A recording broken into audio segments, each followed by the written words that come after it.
we'll see whether it can happen. I know 14% of you at home are on my side rooting for these EU squads. We'll see whether they can pull it out of the bag. But it's time to take a look at our bracket and start to get towards our first series of the day. It's time to head towards international play here at the Unified Western Live Championship in Los Angeles. The first game of the day is going to be Cloud9 going up against Dynasty. Now this is a big one, especially for you Cloud9 fans out there. You're going to be able to see your team going up against the EU team. But let's start by talking about Cloud9. We saw Dynasty yesterday. Cloud9 we haven't seen in a few weeks.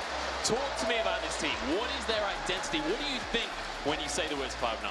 Yeah, synergy and talent is what I think. They're one of the best teams at late game team fights. They have super solid rotations all game, and they have one of the best objective macro games as well. So Dynasty cannot make a mistake against this team, because if they do, Cloud9 will punish them 10 times over. Yeah, and I mean, this is a team that, you know, you anticipate just proactivity as well. When you think of people like I Love Joseph, Gabe Bizzle, the early game, it's so difficult to get control of the map against them. Yeah, those two as a pair in the jungle are almost unbeatable. They are very aggressive. As long as they draft an aggressive combo, which is what they normally do, they like to invade, they like to steal camps away and put the opposing jungler behind and essentially turn an entire game into a 2-on-3 situation. Absolutely. Well, we took Cloud9 to one side and had a few words with them a couple of days ago when they first arrived here in Los Angeles. So let's see what the emotions were like in the team when they entered this tournament.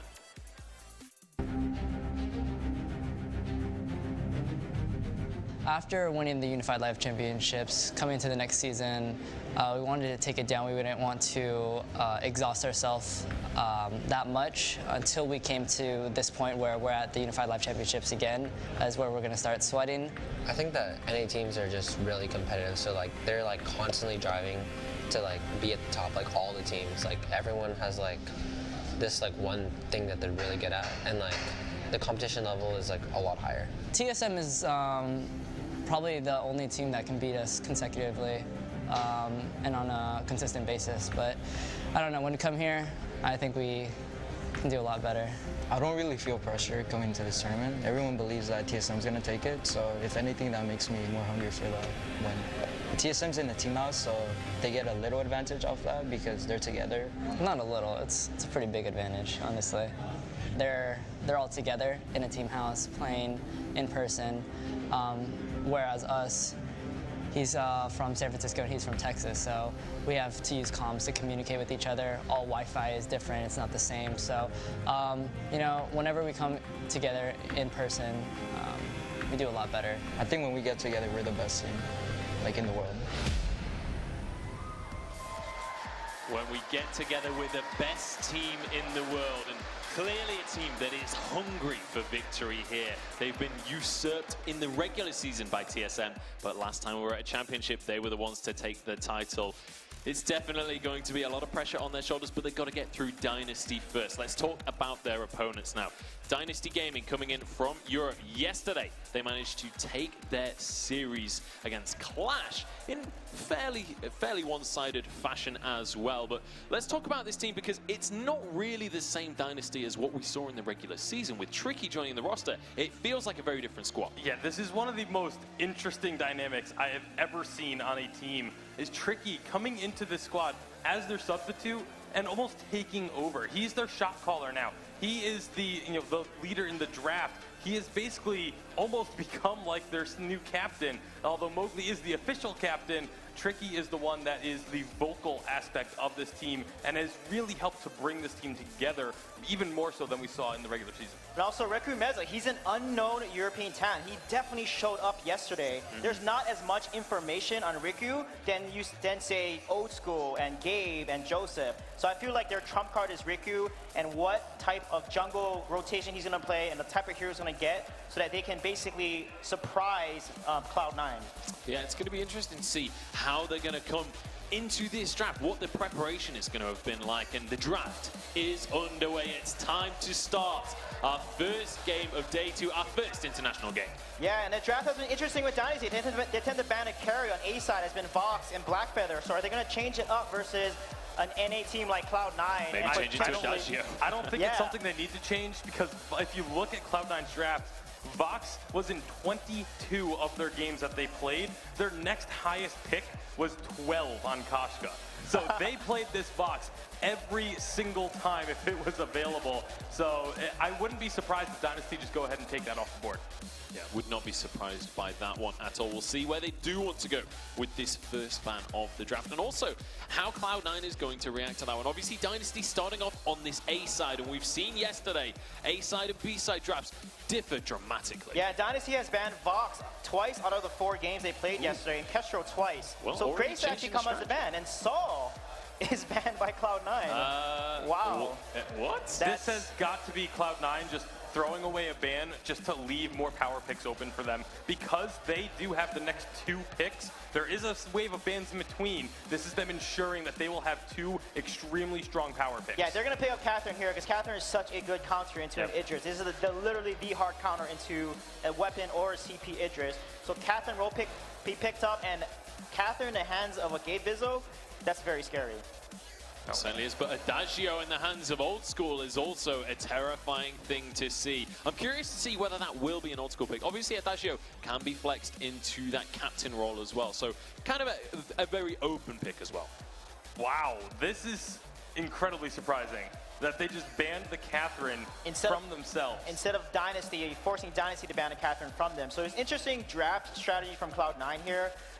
Now Dynasty can potentially ban away maybe Glaive or Cruel or Lyra. There's a lot of strong cap. Lance is up as well. There's a lot of options that they need to pick. But I think out of those, all the heroes available, those 4 are probably the critical ones. And Glaive will be taken away here. Yeah, I still find this, the way that Cloud9 are entering this draft, very indicative that they have come in with a very set plan of what they want to achieve with this draft. It's not just, oh, what do we think are the strongest meta picks? It's what do we think we have the biggest chance with? Yeah, they obviously have their own plan. That's not necessarily what the meta is, because this is a very, the picks are meta, but the bans that they have just made don't make as much sense to me. But obviously, they are the ones that are on the stage. They have a better idea. I hope Dynasty takes a Lance here, but honestly, Lyra with Crew and Adagio, that's double Q, that's very strong as well. And if they're going to go CP Idris, there's no poison shift, so they need a hero on the side of Dynasty to poison shift. And weapon Idris is so risky because you have a Crew that's going to get in your face as a weapon melee. He just completely counters all weapon melee. So Dynasty here has the option, but Lance is a good counter into Cruel because he's able to push him off. So they're going to go ahead and take the Lance here, which then will leave Lyra open for the side of Cloud9, or they may even take Arden. And I think here they can either go with Petal or Sky potentially here and just run a weapon power Idris, or they may risk it and run a weapon power jungler and go CP Idris. Yeah, I think the Petal would actually make a lot of sense here just because with Kroll and Adagio, there's not a lot to take out the Munions, but Scarf's going to be the option instead. So looking towards the late game a little bit there, it can be dangerous. There's not a whole lot to stop the Scarf ultimate other than From Hell's Heart, but a Fortress pick going to be the final one here. That's an aggressive North American draft right there. And the Fortress pick, pretty unsurprising, really. We've seen Gabe Vizzo play that a lot of times during the regular season. I want to touch on the fact that Dynasty very much falling back onto this kind of EU late game style, right? Going with a Scarf jungle. We've been seeing Scarf much more in the lane. You'd assume that the Idris is almost certainly going to the lane, though. Yeah, Idris is almost certainly going to be in the lane, but Idris also takes a while to ramp up. You need to get at least 2 items on him before you can really be looking to trade, especially with someone like an Adagio, who, if you do try and trade with him early, he's just going to heal himself up and be perfectly healthy. So this is essentially the epitome of Clash of Regions in terms of the draft here. Absolutely. Sweet Jake, very quickly, we've got to get on into this game. What is it that Dynasty have to do to pull out an upset here? Survive the early game. The Idris and Scarf scale mid to late game. So if they survive the early game, they have a chance. All right, well, we'll see how hard Cloud9 are going to put their foot on the accelerator pedal. It's time to get into the first international series of the season. It's time to head up to our casters. NA versus EU. Can they do it, Kiernan? Dynasty have got to pull out some magic to even take a game in this series, but they have the uniqueness of their European meta that they bring here. They might give C9 a run for their money. I think they definitely can. This is going to be incredibly exciting. This is what everybody wanted to see, and we are loaded into the Halcyon Fold. Dynasty versus Cloud9. It looks like C9 looking for some action early on here. Action of pausing. I think I want to touch on specifically when I was looking at the draft. I said, as the Dynasty draft is going on, a lot of, for me, their win conditions rely on Mowgli. Mowgli is going to be the guy that has to be stepping up this game, do a lot of protecting work. The Githian walls are going to have to be on point. He's going to have to be timing his protection of both the Scarf and the Idris incredibly well, because if he doesn't do his job, Scarf is going to get destroyed, Idris is going to get destroyed, and C9 will run rampant. We've seen this C9 composition before. We've seen the Cruel, we've seen the Fortress, the Adagio on Old School. Let's say Dienzio was good on Old School. Well, Dienzio was good on Diageo. Old School is the master Adagio, of this hero. Old School, So. I mean, it's pretty much the same thing at this point. Now, we do have Gabe Vizzle jumping in here. Deep, Riku Meza taking a bit of damage. He will be forced out of his jungle early on. We expect this out of C9, and Tricky's in a bad place. Looks like he's able to secure a little bit of his back there, but he goes down first blood to C9 within the first minute. And that right there, for me, epitomizes North American play. Three-man invade, no mercy, relentless aggression. But I've got to give credit to the European team, Dynasty. They are going to head to the backs of the C9 composition and just take that away from them. Mowgli here doing his best to try and get this healing camp. Let's see if Mowgli can do anything here. He's trying, but he's in a bad place. And this Dragon Blood contract doing a lot of work. Mowgli left for dead. That's the second kill for Cloud9. And these guys coming out strong. Cloud9 rotated really well back to their back camps and punished Mowgli, who wasn't quick enough to do so. Now Tricky getting punished or pushed hard here by Gabe Vizzle on this Fortress. Again, two ways to deliver the Gift of Fire. You have the Cruel, you have the Fortress, both of which are very good at locking down a single target. And when you've got two high priority single targets in the form of that Idris and that Scarf, it's two ways to snowball the mid game as well. So really look towards C9. 5 to 10 minutes. They're going to start to turn the heat up here. Dynasty are going to have to survive the flames. Now they started with the heat turned up, and they're going to try to burn these guys down. We'll see what they can do. Of course, you know, you're going against C9, this North American powerhouse. You know that they love the early aggression. So I think it's going to be very scary for Dynasty to just try to attempt to actually scale up in this game. And I think that's what the analyst desk really touched on. Is this a scaling composition from Dynasty? You are looking to get towards level 12, big item spike. Scarf's going to need 3 items. That Frostburn, that Eve of Harvest, going to be so critically important for his survival and kiting potential. Tricky will likely pick up a Poison Shiv. So he will have that ability to reduce the healing on both the Cruel and what Adagio brings out. But again, Cloud9 are so good at pushing the advantage when they have it. I don't expect Cloud9 let Dynasty get there easily. Well, there's also a factor that I think you have to consider. Of course, you want to kill the Scarf. You'd like to take the Idris down. But with the composition that Cloud9 has, it's so burst heavy once they actually come online that the Lance is actually going to struggle to be the front line.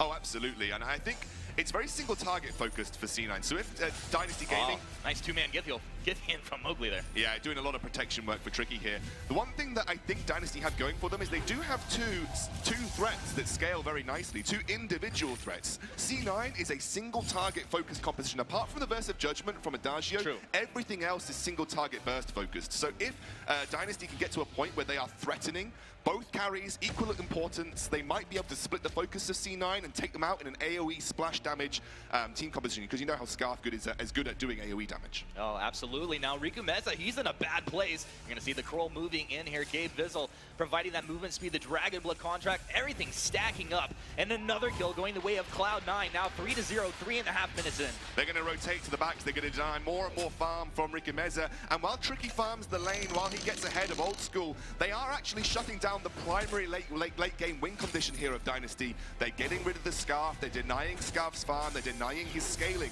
So whilst you might let Tricky get ahead, as Cloud9, this is a win for you, because you know Scarf is far more threatening than an Idris is in the late game. And you're happy to shut him down over trying to shut Tricky down. Yeah, well, devil's advocate, maybe Tricky can come online and buy a little bit of space for Riku Meza, where he can then farm up, scale up, and get to that threatening position he needs to be in. I Love Joseph hanging out in the Tribe Rush. They do see Dynasty down here taking away their front camps. C9 looking to make a play. Who will be the target? It looks like it's Riku Meza at this point. Joseph taking a whole bunch of damage, but Old School drop down from the lane. This is our first 3 versus 3 engagement. They're on to Mowgli. The Lance taking quite a bit of damage, and C9 look like they might want to let him go here. Good disengage from Dynasty, but C9 continuing that North American brand of Vainglory play. It is literally go hard or go home. They always try and find these aggressive maneuvers in the early game. And this is often when you talk to North American teams, that's where they point to the weaknesses of Europe. They don't know how to push an advantage. Europe doesn't know how to be aggressive. So whenever you get this advantage in the early mid game for a North American team, they close it out, whereas Europe generally likes to farm up and head towards the late game. Absolutely, and looking at Old School with the AC picked up here early on in the game, we see time and time again, he's oftentimes completing this item before his opponent. This is going to be a big deal. It's a great pickup for the Adagio. Well, it is his first item spike, and this gives him the ability to deal damage on his basic attacks without the use of Gift of Fire as well. So it makes him far more viable in skirmishes and teamfight situations. The little bit of CP that you get behind it also adds a little bit of a punch to your Verse of Judgment when you pick it up as well. So again, Old School, like you said, he's one of the quickest players in the world to hit this as a first item, and always prioritizes it over anything else, straight towards that alternating current. They've now started getting the reflex blocks down. I love that. The reflex blocks coming out because they know how important it is to not get impaled, try and block Githian walls where they can, because Githian wall and impale will shut down that aggressive move that C9 want to take when they come to these team fights, and that's why they're prioritizing these reflex blocks. Yeah, that's exactly the way I was looking at it. It's a very telegraphed engagement, and you said it, it's single target focus, so you know exactly who they're going for when they move in. So a very nice pickup with these reflexes. Let's see if they can actually put it to use here. C9 up in the lane, 2 versus 3, applying pressure here. Dynasty really don't want to be too aggressive here, though, because they don't do well in the mid-game. They really want to scale up. They want to hit items. Frostburn needs to come out for Rikumeza. You need to get Tricky onto that Poison Shiv. Has got his Divergent Paths unlocked now, so he's got that instant blink available. Very good at getting out of sticky situations. But yeah, I love this from Mowgli. He's just disengaging where possible. He's spending a lot of time around the turret as well. He's letting Rikumeza do his own thing in the jungle. Wait a second. Yeah, we have the impale. A little bit of damage to follow up. The Githian will knock Cloud9 a little bit further away. This is actually really good from Dynasty. What they're doing is they're trying to defend their first turret for as long as possible. A lot of resources being invested into Tricky and Mowgli defending that turret, clearing waves, because let's be honest, what you've actually got here from Dynasty is an incredibly good wave clear composition as well. Chakram, Goop that is burning, it absolutely destroys those minions. So the longer that you can prevent that first turret, Mowgli in trouble. Mowgli taking a whole bunch of damage. They're going to dive the turret. This is going to be the fountain used for himself, and he goes down anyway. Cloud9 seeing an opening and taking it. And this is building off that point that you said earlier.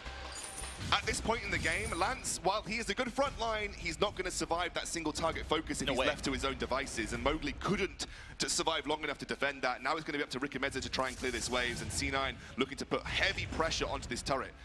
The ultimate for Cruel's not there, though, so they're not going to have that eventual there. Here we go. Wow, a Dragon's Breath just to defend the turret here. Taking a lot of damage. Actually, Gatefizzle getting lit up. The fountain comes out. C9 dropping low, but they turned it. They burst Tricky down, looking for more. 3-man, get the wall. Gatefizzle back in here. Old School dropping the heal. Joseph looking to get him powered up in the brush here. Let's see if they go for more. But a bit of aggression backfiring, Dynasty. You got to be careful. Mowgli, he's jumped on, taking a whole bunch of burst damage. They've got him. 6-0. Under 8 minutes. Cloud9 on a tear. Oh, it was a good move by DG, but unfortunately the fountain having been used previously by Mowgli to try and save himself in a situation that maybe wasn't quite necessary, came back to bite them when they got over-aggressive in that turnaround counter-engage. And unfortunately, just the fountain, well-timed, the healing is there right now. Poison Shift not yet completed for Tricky, so that sustain that Cloud9 brought to that skirmish meant that they were able to get back in, fighting, and brought it back to them. Maybe Mowgli will be regretting using that fountain now, because it wasn't going to save him either way. It's one of those situations where oftentimes a captain will die, doesn't use the fountain, everybody's like, oh, why didn't he use it, right? But it's the respawn timers. You're early on in the game, so you're going to respawn, you're going to come out, and you have that fountain. That one hurt right there. We'll see how things play out here in the next few minutes. What is a bonus for DG right now, though, while Cloud9 are playing incredibly well, just like we expect them to, no global objectives at 8 minutes into the game have been taken yet. And one thing that C9 is absolutely categorically famous for, it's destroying global objectives when they get the chance. Turrets, gold miners, they're always their primary focus. It hasn't happened yet for C9. That's good for DG. Once again, Mowgli getting caught out here, taking a whole bunch of damage, holding the fountain, trying to get back to the turret. They stack it up, and he just gets burst down. You can see when they proc that Fortress Bleed, it is insane.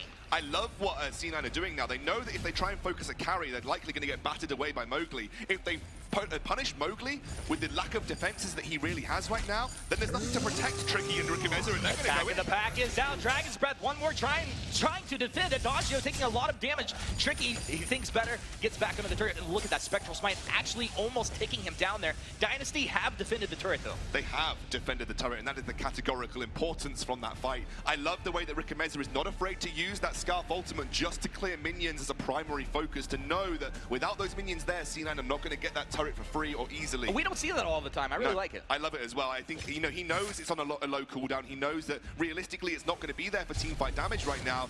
He knows that clearing waves and preventing global objective snowball is a primary focus for them getting to the late game, and you can see it in the gold standings right now.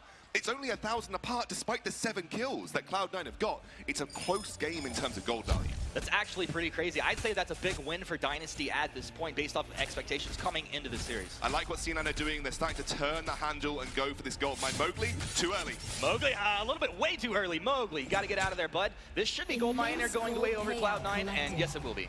So there we go. First global objective picked up for C9. Boosts the gold. Item spike starting to come out. The broken myth finished for Old School And now Infusion. too. War Treads there for Gabe Bizzle. This is a very, very aggressive teamfight maneuver composition now. And we've got the Blazing Salvo and Tension Bow and Aegis, something that Joseph is so categorically known for. Super early defensive prioritization. Would you say they have hit their first power spike here? Oh, yes, well and beyond. This is maybe even their second power spike. They just need to look to use it. All right, let's see what they can accomplish here. All members hanging up in the lane. They're going to miss an impale from Mowgli. Gabe Fizzle jumps in, gives them the move speed. Dragon Blood contract is out. Tricky taking a bunch of damage. Needs to get back, but the Dragon's Breath is out. Burning Old School down. They have the healing. Burning him down. They switch to the Scarf. Burst him down. Looking for more. Do they go for the turret? Do they go for heroes? They block off the impale. He drowns in. Old School goes down. Tricky able to actually find that kill. That it blows up in the face of Cloud9. They wanted more. They weren't able to get it.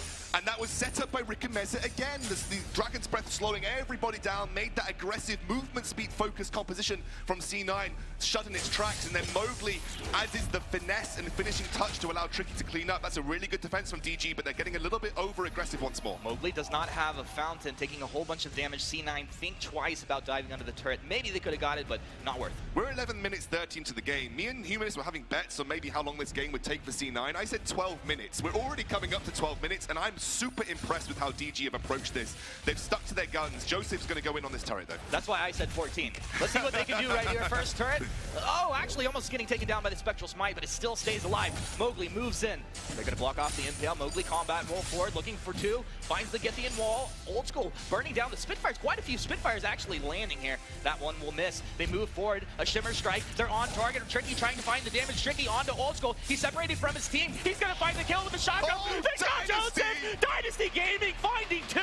And this is an absolute disaster for Cloud9. And Dynasty are going to get the first turret of the game. This is so huge. Who would have thought this? The European team that everybody underestimated. A 16% apparently. 16%.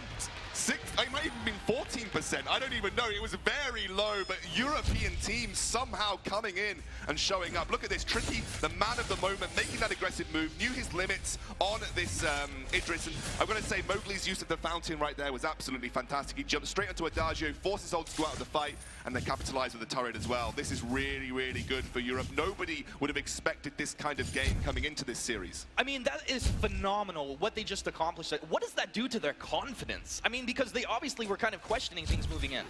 Absolutely. If you talk to Dynasty before this started, I don't even think they had many hopes for themselves. They're always a team that has got a lot of sort of professionalism about them. They've got a lot of respect. A lot of respect about them. But you know, if they said we're 13 minutes into the game and we're ahead of gold on C9, even though they've taken 2 gold miners, probably they wouldn't even predicted it. They would have been happy with that situation.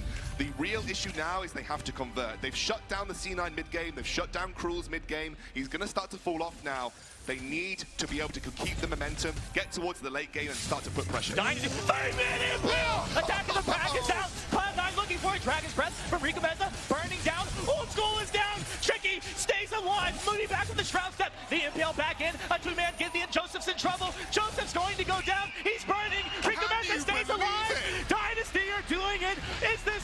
Tricky has been unleashed. Mowgli, Dynasty Gaming have been unleashed. I don't even know what to say anymore, but Tricky, my man, he has been playing a game of his life. Rick and Meza, Mowgli even all stalling the game out for long enough. Every single member on this team absolutely playing their heart out. Mowgli having the most mechanical performance that I have seen from him in the last few years. Oh, sorry, few months. It's unbelievable. Let's have a look at this replay again. Again, the 3-man impale sets it up so nicely. Tricky knows his target every single time.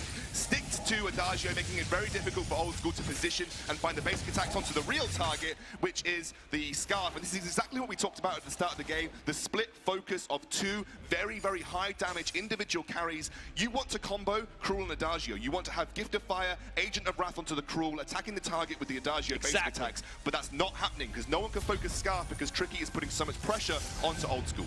Oh, another impale onto Old School. He's getting burst down. Tricky trying to stay on the Adagio. Can they find the damage to take him down? The heal is coming out. Here's another Dragon's Breath roasting down Cloud9. They've stayed around too long, and Joseph burns down one more time. Dynasty is fully online. We talked about the power spikes from Cloud9 early on in this game. Touch on right now, what is making Dynasty so strong here? Well, they've got a 3-item Idris right now. That's traditionally Idris's max item spikes. Tricky is going one step further with a 4-item Idris. This is specifically designed to delete old school. I love this. Oh, delete old school. This is a delete old school build. He doesn't care if he doesn't get anything else done in these team fights. His primary focus is absolutely take old school off the face of the map. And with old school gone, the late game prowess, or any late game prowess of C9 is thrown down the drain. I mean, talk about timing. They take that fight, they take the Kraken, they are ahead in gold, and they've taken more turrets down. This is insane.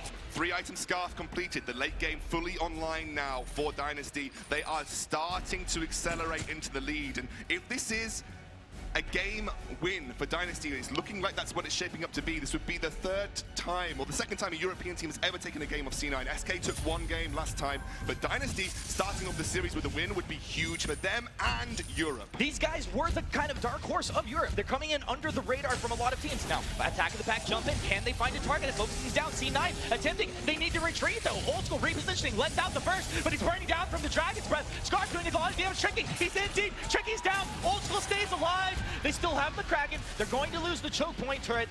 And it looks like Dynasty are just going to back off out of this one. But they take that. Only 2 turrets remaining here for C9. Yeah, C9 did a really good job of defending around that defense point of the turret. Unfortunately, Rikameza couldn't get up to help Tricky put that pressure onto Old School. And actually, the peel onto Tricky, meaning that Old School was able to get out, was really good for C9 there. But like you said, it is an open-up base now. The base has been opened up for Dynasty. They're going to be able to now push in and take those Vein Crystal turrets on the next engage. And C9 really have to figure out a tactic here to make sure Tricky isn't being consistently threatening to Old School. It seems like they had it figured out then, but again, they had the sort of the defense bonus of that turret there. That won't happen too often. What do you think they did differently in that fight to actually take Tricky down? I think, unfortunately, Dynasty got split behind the turret. They couldn't quite back Tricky up when he went for the dive. Tricky went a little bit too deep, and Old School was in a good position to be defensive. Taking advantage of that positional error, capitalizing on it. I mean, C9 does it almost better than anybody right now, though, on the back foot. And shaking up potentially, I mean, if Dynasty came through and took C9 down, that could be the biggest upset we could actually have. Also want to sort of bring a small attention to Mowgli with the Atlas Pauldrons. Now, we all know Atlas Pauldrons is one of the biggest counters to Cruel specifically, but also it has a double whammy. If you manage to get Old School and Joseph locked up with an Atlas Pauldrons, this is a alternating current-focused CP carry. It relies on attack speed, so Atlas Pauldrons has a double whammy here of being both effective against Cruel and Adagio. Super efficient. Super efficient, so that's why I like it on Mowgli. If Tricky was to think about a defensive item instead of his 4th weapon power item, he might have gone for the Atlas Pauldrons too, just to have that double whammy effect. But again, Dynasty Gaming on a high right now. Rikameza 3-item Scarf. We've got all the items coming up from Mowgli working towards the Echo Lance is something that we've seen. Double Githian Wall, incredibly important at peeling for his carries. This is a thing that could really work out well for DG here. Rikumeza's positioning is going to be incredibly important moving forward. He cannot afford to be caught out. His Scarf has to stay on the backside of these fights, land his Spitfires, put down the Goops in perfect position, and the Dragon's Breath. We know those have been good from him so far. Well, I love Joseph looking for a target, but it's Tricky. Tricky on Old School. He's bursting him down. Look at the breaking point stacking up. And also Dragon's Breath burning down, moving forward. Stack the pack comes out. They've already lost Old School. Now it's going to be Game Fizzle second. I love Joseph just had to ditch completely out of that fight. They have 2 turrets remaining. It's just I love Joseph to defend here.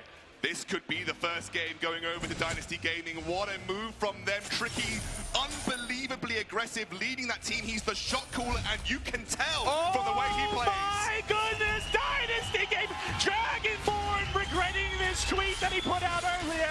Dynasty Gaming have done it. Ladies and gentlemen, taking game 1 off of Cloud9. Look at them.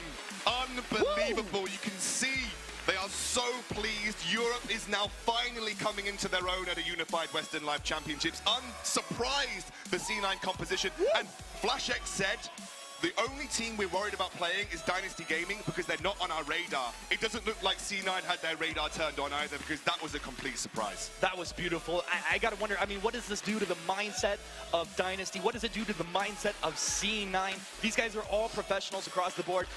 I imagine that they're going to keep cool. But for to break down this one, to tell us how Dynasty achieved that victory, we'll throw it over to our analyst desk. Can you believe your eyes? Dynasty Gaming, the 4th seed from Europe, coming in, taking the first game against Cloud9, a team that won the entire championship last time around in London.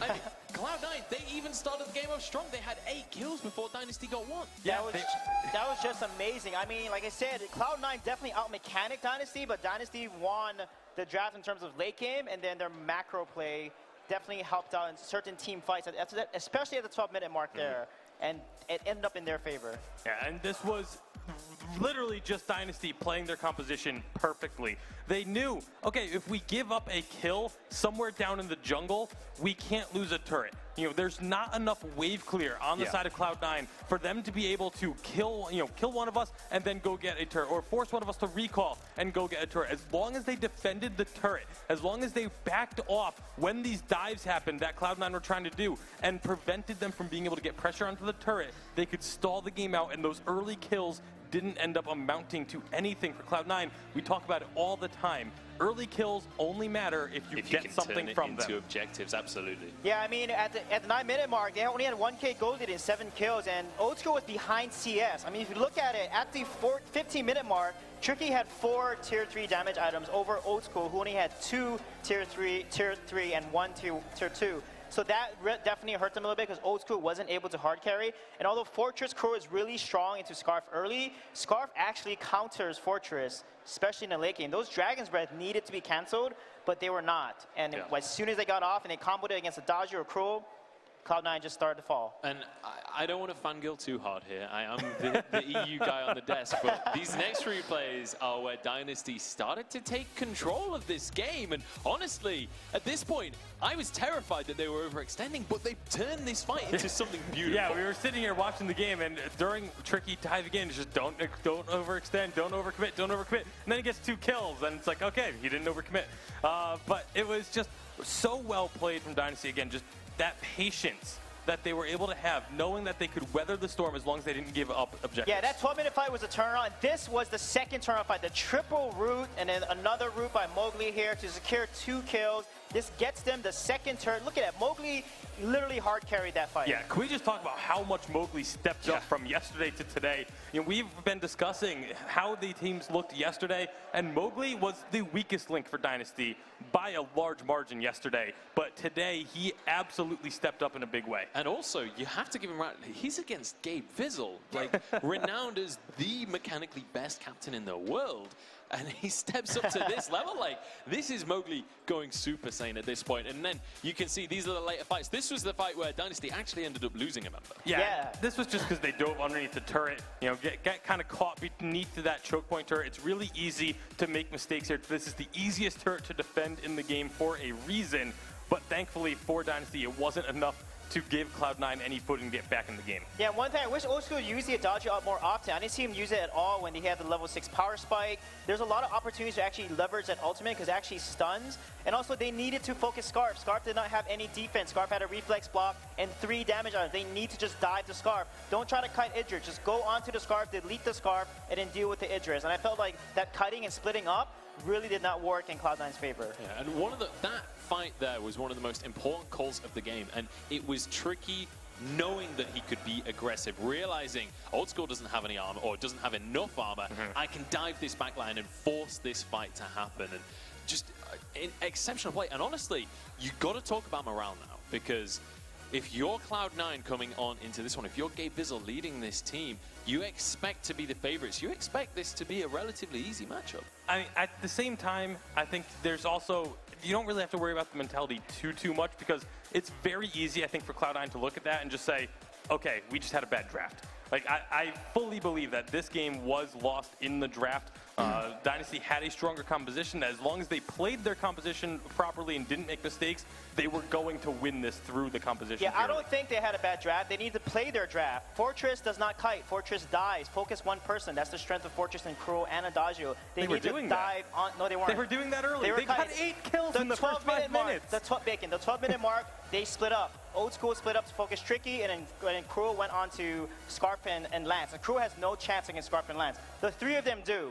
So they need to play their comp. If someone plays Fortress, again, we've seen this with EU teams, NA teams. If you play a Fortress composition, you do not kite. You go in and try to blow someone up so you win that trade. If you don't, then there's no reason to play Fortress. Well, we'll see whether they're going to change things up coming into this second game, because it felt like a very Cloud9-esque composition. But one of the interesting things I want to bring up is I love Joseph on this crawl, because it's a pick that we've seen him pick a lot historically, and it is very aggressive. We know Joseph likes to play aggressive, but it's quite a different style to like the Takas and the Koshkas that you see, where you're diving in and out of the fight. Crawl is very much dive in and stay in that fight, and it always feels to me like, and I was talking to Playoff Beard in between during that game, it always feels like it doesn't quite have that same impact on Crawl that he can on these Assassins. Yeah, it's an interesting dynamic. You know, it really depends on the composition. There are compositions where the Crawl is just extremely effective, but usually it's when your captain is someone who can help to peel for either the Crawl or for your other carry. And that was another issue that I think Cloud9 had in this game, was there was no one. Once Tricky dove onto Old School, there was no way to help him. Certainly the case. Well, the draft is underway once again. Cloud9 removing Grace from the board. Idris taken away. Dynasty going to grab themselves a Catherine, and it's a Glaive for Cloud9. Yeah, that's a really nice pickup by both sides. Glaive and Captain are just extremely strong, either as a captain, but Glaive, they can flex into a weapon carry. He's been much more popular in this meta, but Catherine also has been extremely strong because of the Echo and No Way buff. So I think Adagio will probably be taken off, because Adagio Glaive would be a very strong combo. Here, Cloud9 will most likely take away a carry that they don't want to play against, or maybe ban Scarf. But they're going to go ahead and ban Baptiste, actually, because they have Cath, right? Yeah, reasonable ban, I think, coming on into that one. Especially when I think Cloud9 was one of the teams that managed to get that in the Vainglory and just sweep a game with it. Dynasty now looking towards their second pick. Where are you likely to go with the Catherine first pick? Because I feel like that's a very wide open lock-in. Yeah, it's usually a fairly aggressive pick. And so I would expect them to try and pick something that can also engage with the Catherine. You know, you want to be able to take advantage of those blast tremors coming out of that big team-wide silence. So something with a little bit of AoE as well. Like Cruel is really good right now. Catherine and Cruel will be very strong. They actually played Cruel, Celeste, and Lance on B side, and they did extremely well against their opponents, Mouse Sports, yesterday. So I think Dynasty, Cruel looks for. Oh, Koshka is going to be picked up. Wow. They're changing things up. Like I said, this is only EU's chance, is like changing things up in the draft and pulling things up. And Riku Meza actually has a very solid Koshka from this season. Yeah, and he's going up against, you know, one of the, we were just talking about it a couple of minutes ago. I Love Joseph is known for how good he is at Koshka, but that also means he knows exactly how to play around it. I'm curious to see what his pick will be coming into this one. Yeah, they're going to pick up Lance here, because Lance with the Weapon Glaive can handle a Koshka, and with Gabe Bizzle on Lance, he just can carry so hard on it. And then with that, they're going to pick, they're going to actually go double weapon, it looks like, potentially. We'll see. Yeah, it could either be double weapon. They could go for, you know, something that's a little bit similar to the utility glaive we used to see, because again, Echo is so efficient now, and get Echo on a glaive, you can get 2 to 3, maybe even 4 afterburns in a single team fight. It can be extremely effective, so that is an option for them. But the Vox, again, we know, we talked about it before the first game, how familiar Old School is with this Vox. By far his most played hero. Now, for this final pick for Dynasty, we already have a CP lock-in for them in the Koshka. What do you anticipate seeing here? Are we going to see something like the weapon power Blackfeather in the lane? Because that's something that we've seen quite a lot of in Europe. They played Blackfeather actually when they're on A side. So Blackfeather could come on here. He has the Rose offensive. He can dodge Lance and Glaive. But however, Vox is really good to Blackfeather. Vox beats Blackfeather really hard in the late game. So if Old School scales in the late game, it's going to be a really tough game for Blackfeather. And he doesn't scale early, so he can't rotate. So Ringo will probably be a better pick, honestly, because he can't rotate with Koshka and force an early game jungle aggression. The big concern about a Ringo pick is that Ringo is extremely susceptible to Glaive and Lance coming up from the jungle and just shutting him down early and often. That's what we used to see all the time when Ringo was meta, would be those Glaive ganks coming in and just making a massive impact, but they're going to take the risk and go for it. And like I said, because think about it, they have Koshka, Kath, Ringo. They have to pick an early game aggressive comp to do this. And we've got Ringo versus Glaive. There's a special t-shirt here at the venue for Ringo versus Glaive. Glaive's the one that took his arm in the first place. This is going to be one heck of a matchup. Talk to me about the win conditions of these two teams, gentlemen. How do we turn this into a 2-0 for Dynasty, or how does Cloud9 even things up? Koshka needs to snowball, and they need to win it from there. If Glaive gets to late game, then Glaive weapon is going to be outplay and outscale with Fox against Dynasty. It's kind of like Reverse. game one, but the other way around. Exactly. A little bit, but at the same time, Cloud9 can also win this by just going into the lane constantly and just shut Tricky down and never let him have an impact. All right, we've got to get on into this game. It's time to pass it back up to our casters for game number 2. Thank you once again, Munchables. I would not have predicted that Dynasty would be up one game going into game 2. Can they do it again here? Definitely have the option to do so. We've seen what they can do now, and maybe C9 needed a game to adjust. Remember, a lot of what we talked about when it came to Dynasty was that North American teams didn't have them on their radar, didn't really consider them, didn't really research them. Now C9 have seen it. Let's see how it goes. Well, early on, C9 looking to apply pressure as we would have expected. Mowgli scouting it out, looking to contest his mid here. Can he get it? Yes, he can.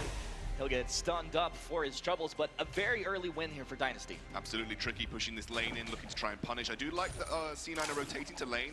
Something that Ringo classically is not very good against is that Lance. He's very susceptible to the impales in the early game. You can very much snowball off that, try and put pressure onto Tricky here. Well, Tricky's going to be just fine here as long as he doesn't actually get impaled. At this point, Gabe Bizzle showing his positioning. Oftentimes, this is when you come out of that brush where it can be really dangerous. Joseph moving up, booting in, afterburns back, and this is a dead Ringo. Ladies and gentlemen, in fact, he's just going to move back, drop some taunts of his own, goes down, first blood to C9. Going over to Gabe Bizzle, though, didn't necessarily need to give that over to Gabe. That could have gone to any one of the carries. You don't want to shovel too much gold onto Gabe in the early game, but it will allow them to accelerate towards an early fountain here. And very useful to have that fountain a little bit earlier, because again, this will be a very lane-focused game, I feel, coming out from C9. I think they'll want to avoid dueling the Koshka in the early game as much as possible. They don't want to let her snowball, so why give her the opportunity? EU are very known for not being super aggressive in the jungle, even when opportunities present themselves to do so. So if C9 bring this focus to the lane, really put pressure onto Tricky, who, in my opinion, was the main carry behind the sort of the Dynasty win in the last game. Right. Rick Meza was fantastic. He's a rising star of the European scene. And just as I say that, they are looking for an opportunity here. But I mean, Rico Meza was doing it incredibly well. Yeah. We'll see if he can apply the pressure here on the Koshka. I mean, when the Koshka pick came out, you were very happy about it. Oh yeah, Ricky Meza's got a great Koshka. Again, I think Ricky Meza is one of these sort of understated junglers. You know, his rookie split in the VGA. He's already at a Unified Western Live Championship. He's an incredible talent for the European scene, and he's proven it in that last game. We praised his sort of creative use of the Scarf's Dragon's Breath to just clear waves, to buy time for Dynasty. Not many other players would sort of play it that way. I think he did a really good job there. DG, again, just trying to keep Tricky safe. And I think I like that from Mowgli, just bring a lot of pressure down. Mowgli, that was his first stack on that passive there for his Catherine. Rico Meza getting afterburn back, but there's two here. Rico Meza, he should be able to use that move speed to get himself out of harm's way, but he's really playing with fire here. He is. He's being super aggressive. I kind of like that. He's maybe overstepping a little bit. Old School dropping down. The impale catches him just on the edge there. Rico Meza getting out. Mowgli looks like he's going to sacrifice his life here, and it looks like this is the smart play. Yeah, that was the best way to do it. They didn't want to bring too much. Ricky Meza coming aggressive again. I think he needs to be careful here. What's he trying to achieve here? I don't know what he's trying to achieve. Maybe just trying to buy time. Again, the more time that you distract C9 with, maybe the more time that Tricky has to feel safe in the lane. Maybe Ricky Meza was trying to draw C9 out of the lane to give Tricky the space to farm up, because he's already, you know...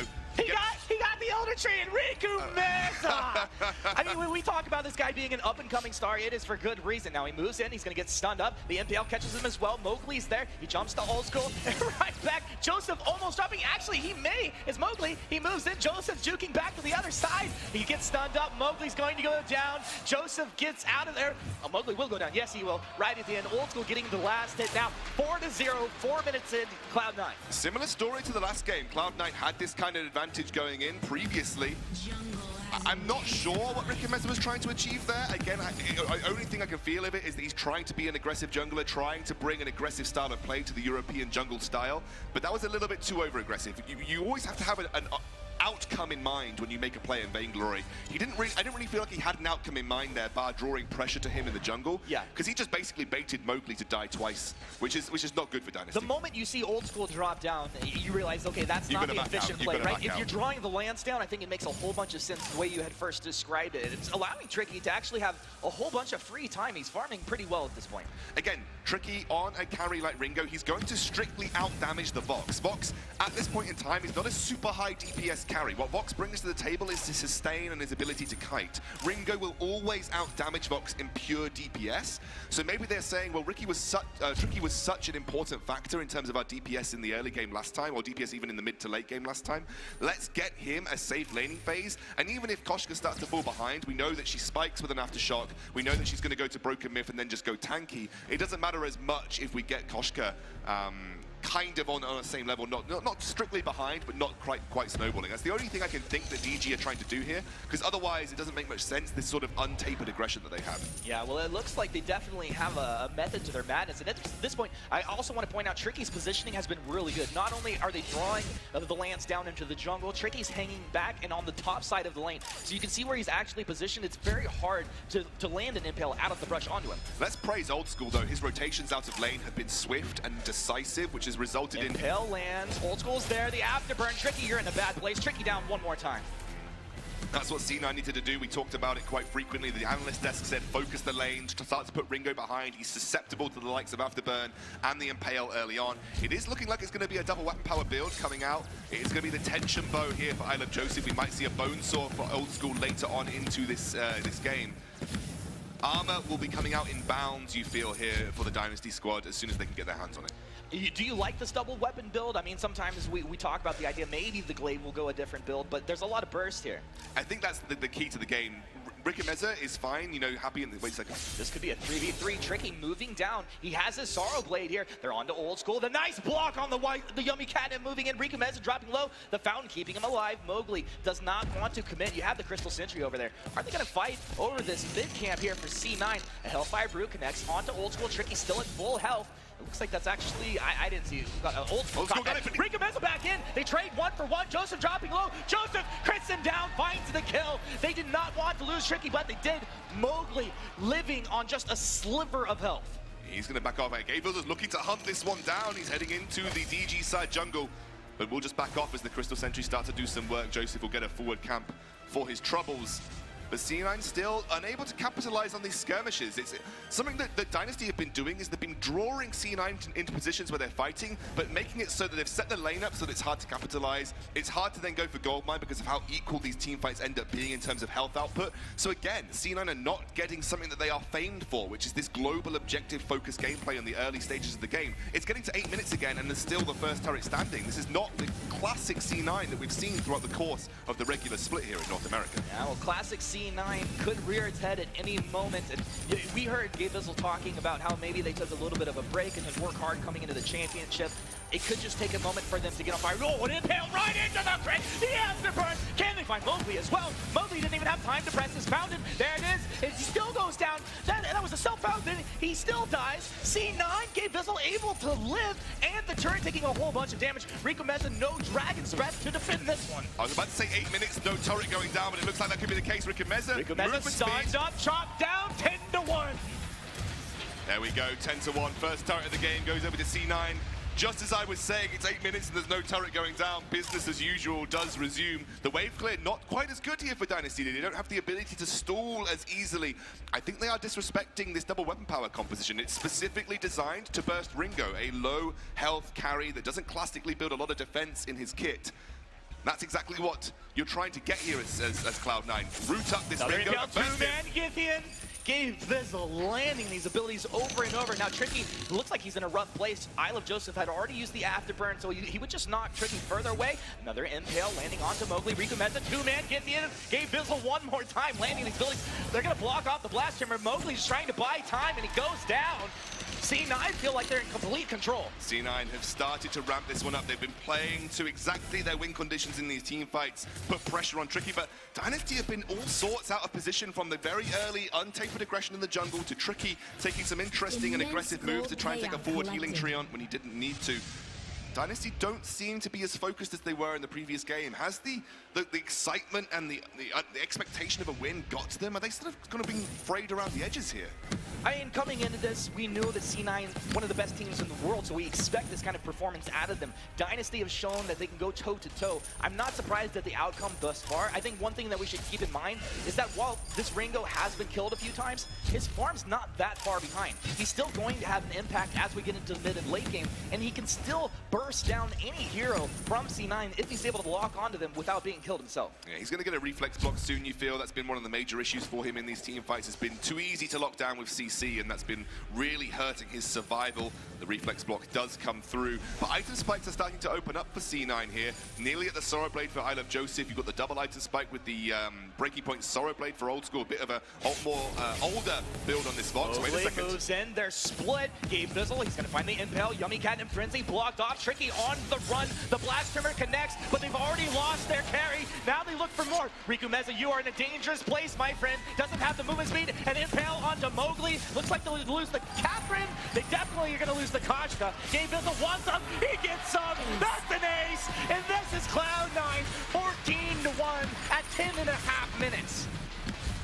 Destructive Cloud9 right there. Again, Tricky the primary focus. This is the point of this double weapon power composition. You burst the only realistic team fight threat, especially since Koshka didn't snowball, especially because let's have a look at the replay. So again, Tricky, a little bit over-aggressive with the positioning. C9 know exactly what they want to do. It's burst Tricky out. He is the primary target focus.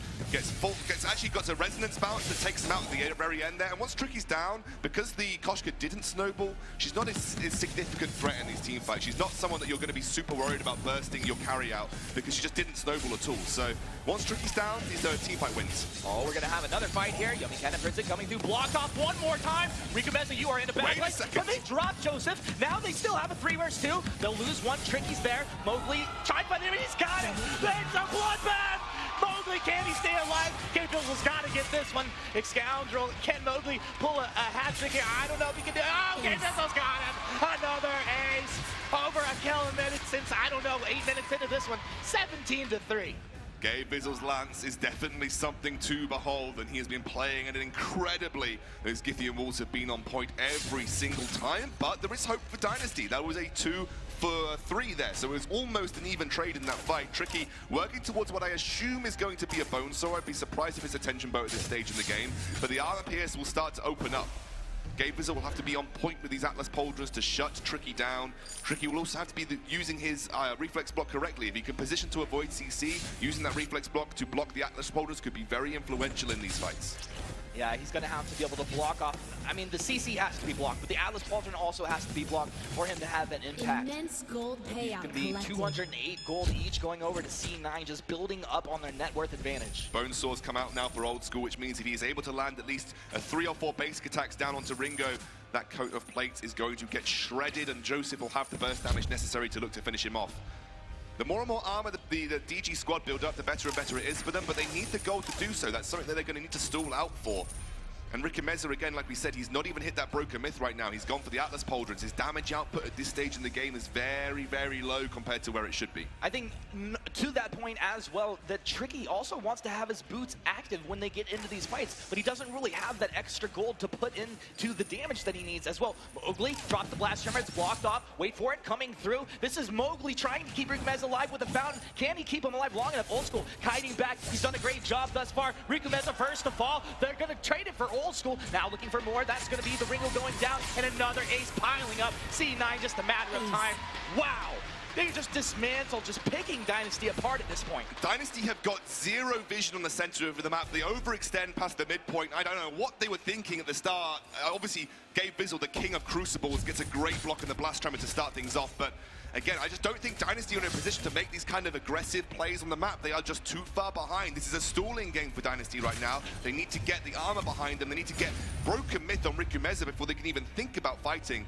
But Dynasty is still trying to fight with all of their sort of heart to keep themselves in this game. I mean, they really are, and it's not like they're getting trolled out there. It's just C9 have the ability. They just jump right over the wall. They're like, okay, I mean, we're deep into your jungle, but you still can't catch us here. We have mobility, we have the damage, we have the advantage. So Tricky actually also used his Hellfire Brew in the middle of the fight, which makes him static during the animation and allowed him to get burst down quite quickly by Joseph. Tricky, again, maybe in the wrong position. There's going to be a stun there onto Tricky. Tricky getting burst down. He uses his boots to reposition. Old School's there. You're not running away from this, Fox. No siree. Riku Meza, Mowgli, just they're completely split apart from Tricky. They can't do anything to save him in that position. Night and day from the Dynasty that we saw in the last game right now, making awkward map movements, disrespecting vision control, disrespecting the engage potential of C9. They are just walking like lemmings into a death pit. And every time C9 are able to capitalize on it, again, it's just great play from C9 to be able to capitalize. Oh, that gets the in wall, the impale. Can they find the kill? I mean, Gabe Vizzle, he's locking him down. They don't find the kill there. But you see, every single time that Gabe gets in position to land one of these CCs, he's landing not one, but two of them. Oh, Gabe is just one of the best lancers in the world. I think we have to say that. You know, he's one of, if not the best lancer in North America, he's contesting on the world stage for that title. Tricky now on the backside, he's in a good position. There's the first blast tremor. The echo has been pulled out. Hellfire Brews channeled up, comes through, lands onto Old School. They're moving forward. Riku Meza wants to get onto Old School, but he gets burst down. Joseph is there. Tricky going to be rooted up. He's doing his best to trade damage right here, trying to stack up the breaking point, but they take him down. Old School maybe goes down. No, he will not. That's an ace for C9. 24-4, and it looks like, I mean, the death timers are actually not even that long at this point. They're not even that long because we're only 15 minutes into the game, so C9 take the very safe option to go for the Kraken. Dynasty look like a team torn in these team fights. You can see that Tricky is trying to make maneuvers. Let's take a look at the replay. Look at what Tricky tries to do in these fights. The Blast Tremors are looking to set things up. It's a great second Crucible from Gabe Vizzle, knowing that the first Blast Tremor wasn't in a position to be capitalized on. But watch Tricky. He sees the damage done to Old School. He tries to ignore Glaive and Lance for the most part and work towards Old School to take him out. But you can't ignore a weapon power Glaive like that. You have to respect and kite back against him. You've got the Bone Saw. That's what you're designed to do. You can't run down Old School if Riku Meza is already dead. It has to be a unified effort. And it's one of the toughest positions to actually try to chase someone when you're playing against the Lance against that wall there. And this is not a build on the Ringo that runs people down and blows them up. This is a sustained damage kiting Ringo build using Twirling Silver and the movement speed to move backwards and build Bone Saw stacks very quickly. If you had the Critical Strike build with a Tornado Trigger, Tyrant's Monocle and whatever else, yes, I would say run at Old School and blow him up. But this is not a build designed to do that. Don't do it. As well as upgrading your boots. I mean, he's sitting on tier 1 boots here. He has been, so I think very clear is the way you described it, is the way he's trying to play it out. But C9 not falling into the trap. A big blast tremor will come out. Hellfire Brew wound up as well. Dynasty have to take this fight here. C9 can apply a lot of pressure. They could definitely end this game if they play it right here. C9 looking to push in. There we go. Afterburn, Tricky. Afterburn back. He turns it. He's on the goal. Tricky started so far. He's got a couple breaking point stacks. Joseph in a bad place. Gabe Vizzle as well. Gabe still holding his fountain, trying to find the CC. But remember, the Kraken is still in the base of Dynasty. They can't chase forever. They will take Gabe Vizzle down. Joseph gets away. They're going to move back, take this Kraken down. But they are so close to losing this game. One more mistake, C9 will take this game. And remember, they do have a Glaive, a weapon power Glaive to go up again nonetheless. He can look for a backdoor attempt, so Mowgli going to have to start spamming those scout traps on the map to make sure that DG do not get caught unawares. Do like that move that Tricky made there. He saw that the Hellfire Brew got some work done. He saw how low Old School was. He jumped straight in to burst him down. I think Gabe Vizzle might have been out of range of Fountain, which is why he didn't use it. It was going to be very close nonetheless. Once Old School went down, it was a cleanup duty for DG, but C9 will not be too sort of displeased with how that went. I want you to talk about the War Treads on Tricky. What's up with this item? Why does he go this? So there's two things why you'd go War Treads. Not only does it make you a little bit more tanky to survive the Glaive, but it also allows you to chase down Old School, a very mobile weapon power carry, or kite backwards if you need to against the likes of Gabe Vizzle and Old School on this Glaive. It's a very versatile item for the Ringo. It's going to allow him to do multiple things based on the situation. It seems like Tricky's primary goal seems to run down Old School, so this is going to help him do that, but if he ever needs to kite backwards, he'll also have that opportunity to do so. I really like it, and also, I don't know if we can think about it this way, if Tricky's making the shot calls, if he can give the movement speed to his whole team to get into position when he says go, I think that makes a lot of sense as well. He's the primary caller. He says, I'm using War Trades, let's go, let's go, let's go, let's run down Old School. And that seems to be where he's aiming for. He doesn't have to wait for them to use their boots. He can just do it himself. Now, Tricky looking to find some damage. Gabe Vizzle moving forward, finds the stun. Tricky stunned up from the afterburn. The Yummy Cannon Frenzy lands onto Old School. It looks like C9 tried to change their focus, moving back. Gabe Vizzle locking down Tricky. The wait for it comes out. Riku Meza dropping low, but he's standing his ground. Avoids the impale. Riku Meza right back in onto Old School. Can Tricky find the damage? Mowgli looking for Old School. They've lost Riku Meza. And the 2 versus 3. Tricky still an incredibly dangerous hero at this point. Can the Ringo find the damage? 15 breaking point stack. Joseph's gonna drop down. He's going! Now moving. It's just a matter of time. This is Gabe Bizzle just trying to buy as much time as possible. He moves down to the south side in the jungle. It looks like he's going to try and roll over the wall here, avoid a bit of damage. There's the roll. Tricky has the attack, and Crystal Sentry's there. Dynasty Gaming finding the ace, making the beginning of a comeback. It's the beginning. It's a long road back to an equal playing field. Let's take a look again. It's all about Tricky. The war treads were so important in this situation. It allowed him to get out to a very, very dangerous place that he was in. Gabe Bizzle waits. It's a great opportunity for Gabe Bizzle. Jumps in, lands that Githian wall. Very hard to reflex block, by the way. But the war treads come in, and suddenly Riku Meza is doing all of the work. Very, very good to get the Hellfiber off, but check out Tricky's positioning. Sidesteps the Impale. Suddenly he's on the right side of C9 because everybody is focusing Riku Meza. He's built up breaking point stacks. He's very, very threatening, and everybody on C9 knows that they can't commit because they've used that gap closing, they've used their afterburns. Tricky positioned so well there. Unbelievably good positioning and mindfulness to know that all of the gap closing had been used by C9. He was safe, and the big breaking point stacks really carried him through. It's really beautiful to watch what he's doing. It was 1 step forward, 2 steps back. Let's see, the stun is going to land onto Mowgli, but they move over. Riku Meza. Tricky is the target. Joseph dropping low. The impale, the afterburn. Tricky still alive. War treads to reposition. Riku Meza dropping low. Old School is there with the Sonic Zoom, able to find the kill. Tricky should go down, and this looks like it's going to be the end of Dynasty Gaming here in Game 2. As Cloud9 look to seal the deal. They will with a clean ace here at the end. Ladies and gentlemen, 29-9. C9 are going to tie this series up 1-1.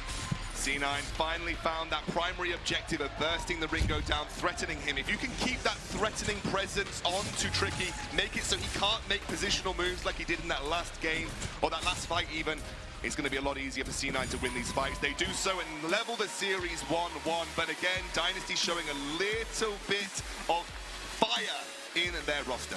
I'd say a lot of fire. I'm incredibly impressed with what Dynasty were able to achieve, even being on the back foot. I mean, not even talking about game 1, how they could find the win here, but playing from behind, taking fights.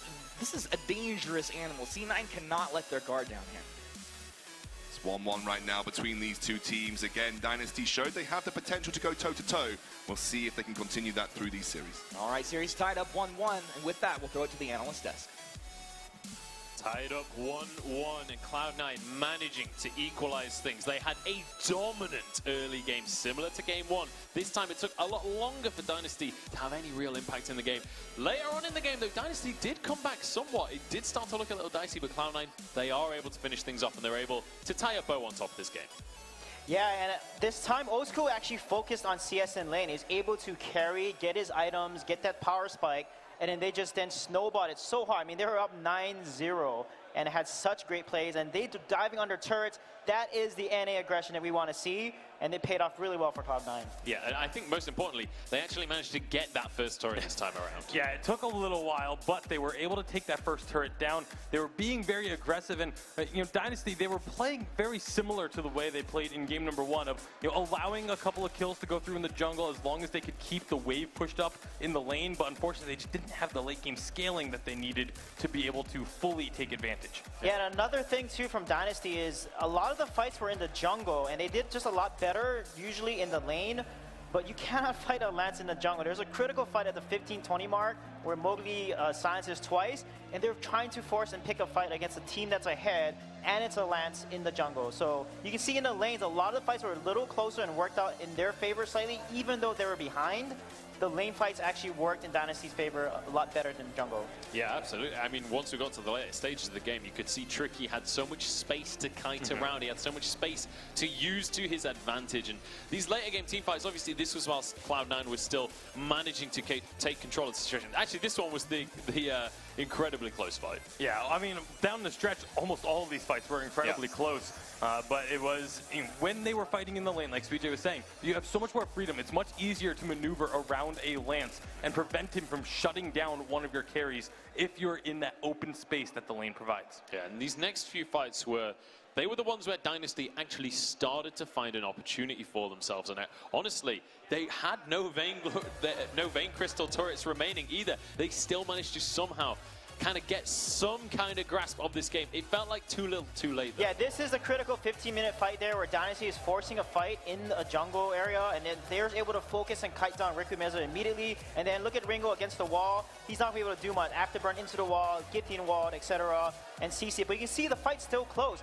Cloud9 had a 7K gold lead at that 15-minute mark. So maybe if the fight was in lane, it could have turned out a little differently.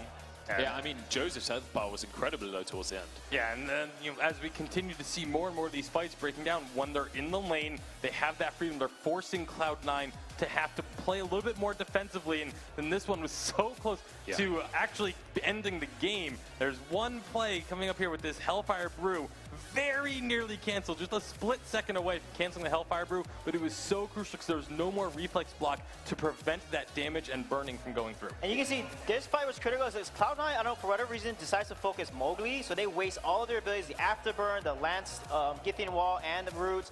And this is why they lost the fight and Dynasty got the ace, because they were focusing Cath instead of like Tricky or Riku Meza. So that was, I think, a mistake by Cloud9, which is interesting in late game because they're known not to make mistakes like this. Yeah, and you could see towards the end of that one, Tricky with like 15, 16 breaking point stacks. He'd just been stacking that up the entire time and then was able to sweep up the fight. Unfortunately, it was too good to be true for our European team, and Cloud9 did manage to get back on top of things. Yeah, and this was just a much cleaner game throughout the entirety of it for Cloud9. A couple mistakes here and there that they're obviously going to be wanting to clean up just because they are a team that wants to be playing perfect Vainglory every single time they're on the fold, but maybe just needing to get warmed up a little bit. We see this a couple times in these live events. And you can see the statistics on the screen. I do just want to shout out VGPro.gg. They're the guys that provide us with these statistics, so big thank you to them. Make sure to go check out VG Pro. Yeah, I mean, Tricky wants to unleash today because I heard that based on what Rex said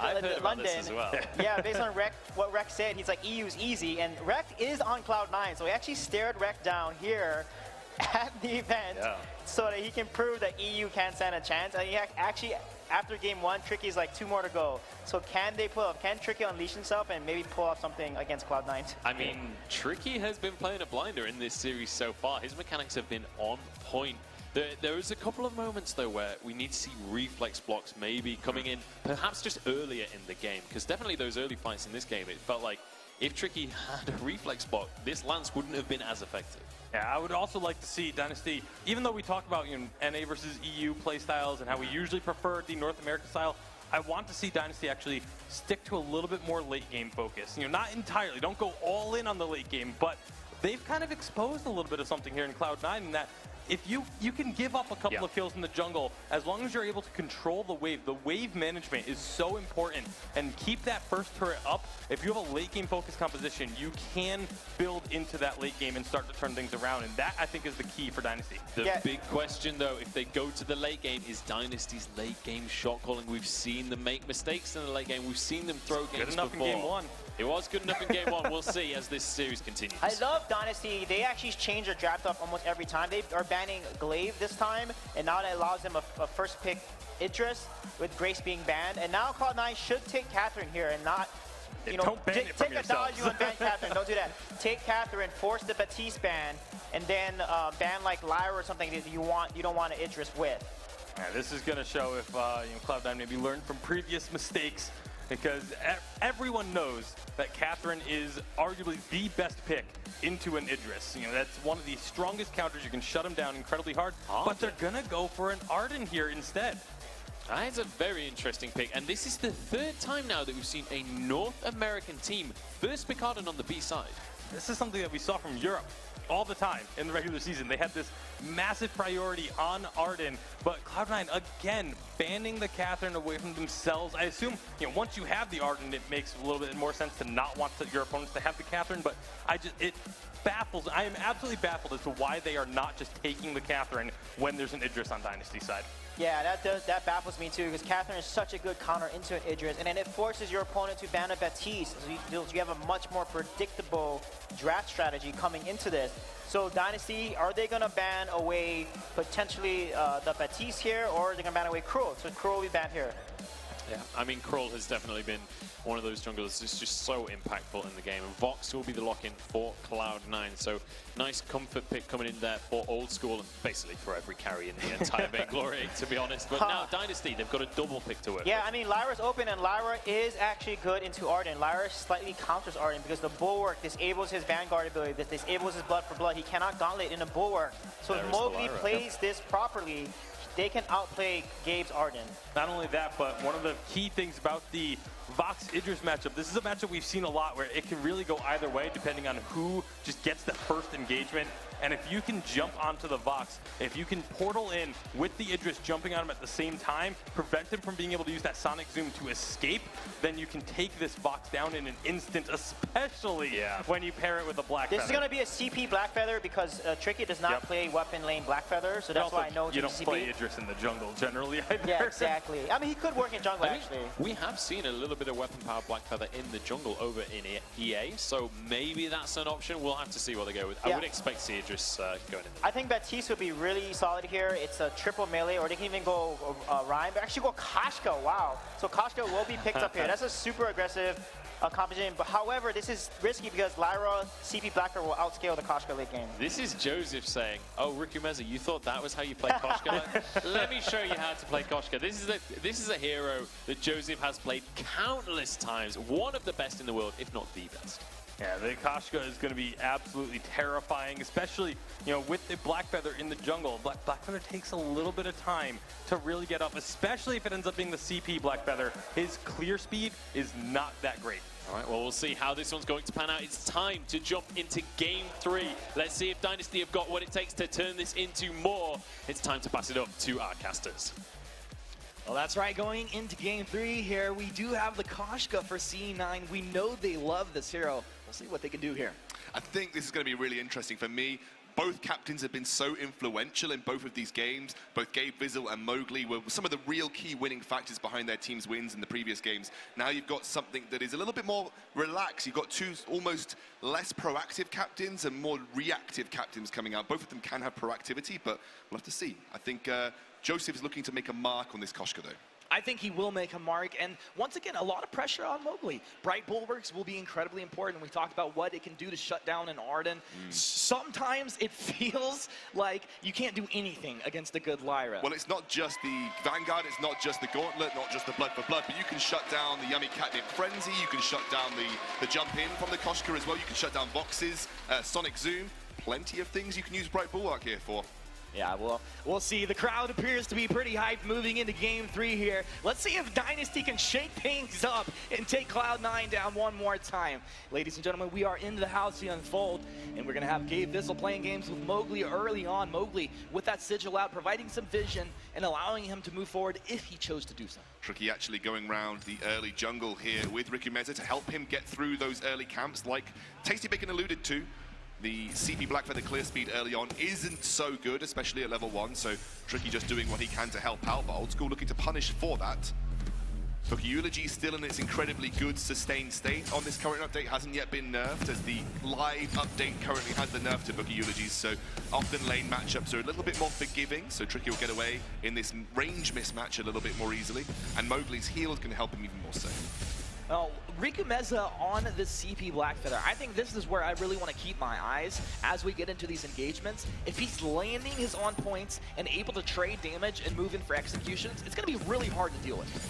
I think everybody talks about spikes for heroes, and CP Blackfeather's spike is level aim. A lot like Celeste, you get the extended range on your on point. That gives you that range advantage over C9, so I'm thinking, for the most part, Riku Meza is going to try and power farm up to that level 8. You're going to have a range advantage. It's going to force C9 to make a move on you. You're going to force C9 to use the Gauntlet offensively. You're going to force Joseph to look for opportunities to find engages, and that's where Mowgli can come in and shut them down, and they can start to make that turnaround counter engage. Because that range advantage at level 9 is going to be solidly in Dynasty's favor. Ooh, Riku Meza. I was about to say, when will we see C9 moving for the aggression? And here we have it. Riku Meza taking a whole bunch of damage, but Mowgli's here. Bright Bulwark may stall out the aggression. Does Joseph want to move forward on this? It looks like with the Lyra dropping down, C9 think twice. Yeah. Mowgli taking Bright Bulwark second. That's a good move for him, by the way, because a lot of Lyrals will put 2 points into the sigil early on, and he didn't have that sigil available, so took that very defensive option from Mowgli, and I really like that. Bails Rikomeza out, and is starting to put some brakes on the early aggression from this Koshka, which again we saw, if a Koshka doesn't get the chance to snowball, her team fight damage output in the mid game isn't as good as it should be. Rikomeza did struggle in the last game on Koshka to actually have a majority impact, so Joseph just having a little bit of brakes put on his speed, but we'll see. He's very, very good. He finds opportunities really well, and we're still very much in the early game. I think one of the things about Joseph is that he knows exactly when to strike. Like, he'll play incredibly patiently and all of a sudden just turn it up to 100, and he knows this hero almost better than anyone. Joseph down in the jungle by himself currently, just clearing out his mid through the jungle rotation. He'll go peek up into the lane, see if he can find something. There was a point in the North American VG8 where Koshka had a 100% win rate, and Joseph was one of the main proprietors behind that. So he definitely knows this hero inside out. C9 again, trying to pressure lane. Mowgli, good defensive Bright Bulwark to just shut anything down. Rikomeza though, he's gone aggressively. I was going to say, C9 know that the Black Feather is alone in the jungle because they just forced the Lyra under turret. Rikomeza sniffs that out, moves to try and take the bags. He doesn't find it, has to port home. Yeah, I think he's just waiting around for them to potentially respawn. Really aggressive move from him, maybe actually catching Joseph off guard because the Crystal Sentry is due to spawn soon. Joseph is going to get his hands on the backs of Rikomeza though, so they're just going to trade back for back at this point. Yeah, and this is going to be just fine. As far as Rikomeza is concerned, he just wants to dodge out this damage. Like you said, he wants to get to the level 8. He needs to get his items up and running, and he cannot allow the Koshka to run over him. So I think it's a really smart move, and I like it. Have you seen these really defensive scout traps from Mowgli, by the way? There's a scout trap in the back jungle brush there for him, and that's really showing where Joseph was on the map. Rikomeza will have just seen he's now getting caught potentially between a rock and a hard place, but finds the perfect position to back off, and we'll get back to base. Rikomeza, I said it before, I'm going to say it again, I'm incredibly impressed with this guy. He's making the very smart plays in the positioning there. It's so intelligent. Last split, VGL. This split, VG8. Unified Western Live Championship attendee, wins a game against C9. What more can you say about one of the rising superstars from the European jungle? He's done some incredible work for DG over the course of this series. He's got to step it up again on this CP Blackfeather, has to have an impact. I mean, we see so many players play through multiple seasons and maybe even not have a chance to be here at the championship. He's doing phenomenal at this point. One thing I'm seeing right here, I Love Joseph's damage is actually really starting to stack up. You see when he jumps in on Mowgli, Mowgli getting burst down to 40% health incredibly quickly. This is something that Von C, I think, popularized on the Koshka. You go towards... Ooh. Oh, Yomi Cat and Frenzy actually coming out here. Whole bunch of damage. Rikomeza, you're in a bad place, my friend. And that's going to be your first blood. Now, 5 minutes. It's not your first minute, first blood as we saw in the past, but C9 still taking that advantage. Again, like you said, really good at finding the opportunities. They timed that jungle really well. Remember, the last jungle was completely cleared by C9 and I Love Joseph himself, so they knew exactly when those camps were going to spawn. They knew when that central, forward healing trio was going to spawn. They timed it. They came in. They knew that Rikomeza would take it on rotation. Pinpoint, pincer, taken down. Yeah, Rikomeza not able to get into the backs of C9 that time. And as you do see, the vision coming out here from C9 is allowing them to spot out the rotations of Rikomeza and shutting him down just a little bit right now. He has reached his level 6, and that's pretty important for him. He's not reaching that huge power spike like you talked about before, though. Level 8 is the huge power spike, but he has got the ability to dodge out the CC now with the Rose offensive. Going to jump in. Yeah, Rikomeza getting burst down, but the Vanguard coming in onto Joseph. Joseph thinking twice about moving in there. I'm a little bit surprised. Dueling a Koshka in close range is very, very difficult to do, and Joseph with the level advantage right now, you do not want to go toe-to-toe with him. Rikomeza found out the hard way. Gets rebutted back. Yummy Catnip Frenzy is going to come in here. Tricky taking a whole bunch of damage and chop down. Cloud9 are up 2-0. There is a rule in North America about a Koshka at level 6. Europe doesn't seem to be on the same page as C9 push in. That rule is when a Koshka hits level 6, you need to make darn sure you've got a reflex block, because otherwise it's a free kill. Europe aren't on that same page. Neither of the carries have got the reflex blocks. Koshka is well past level 6. You know, the likes of Flash X will be looking at this and saying, well, Koshka's going to get a free kill every time she looks for an ultimate, and that has been the way for C9 so far. I mean, you look at it right now, Tricky, he just died to that. He's chosen not to purchase one as he moves back out onto the map. What do you think about this? I think it's risky. I think Tricky's really prioritizing his individual position and mechanics over the fact that this is a point-and-click ultimate that needs to be blocked. I think he's working He's not even got a space open. He's going to get a poison shift before he gets a reflex block. I think it's risky, very risky play here. Ricamezza at least has the beginnings of a reflex block, so has got the slot open for it.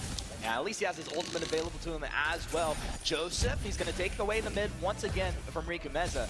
Right, bulwark down from Mowgli, a lot of aggression. Joseph, he's underneath the turret, has the damage. Mowgli forced to use the fountain.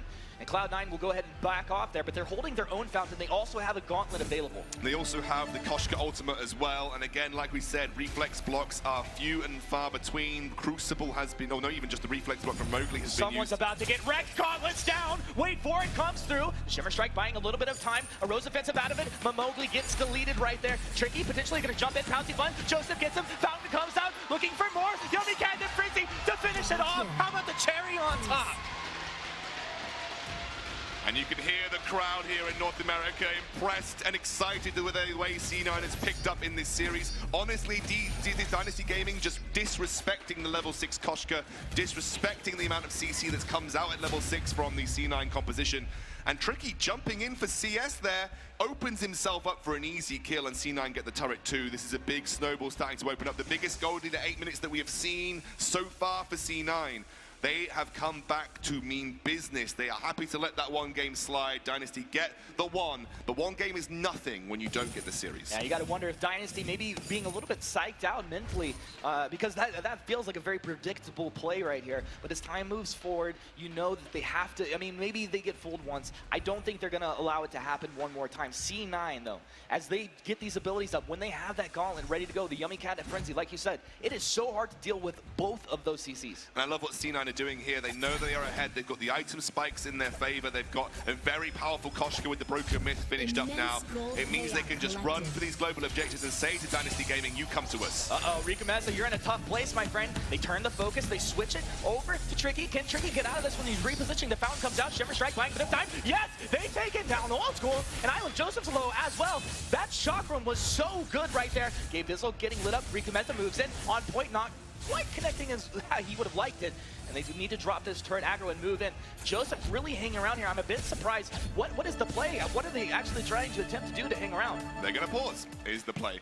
I think you mentioned the crucial moment there. The chakram bouncing that Tricky got off with that ultimate was absolutely impressive. So good. So good, because he bounced it multiple times across the C9 composition, giving him the opportunity to take out old school there. That was a really tough situation for Dynasty to recover from, and they did. And a lot down due to the way that Tricky played that Idris, allowed him to put that pressure onto old school. He was doing so well against the Adagio, showing like he could do it again against the box.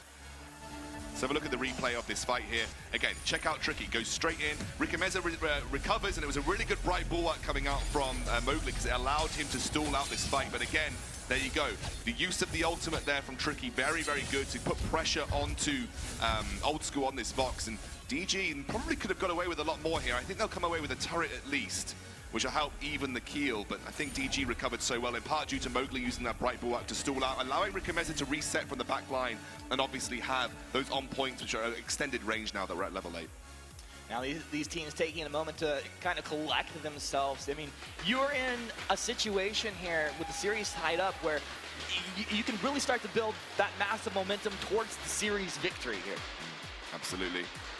Dynasty, this is a really key moment for them because this is a team fight that they weren't expected to win. C9 came into the team fight with the confidence of the fact that we are dominating these fights. We are dominating. Reflex blocks were really good from Dynasty as well to prevent some of that engage.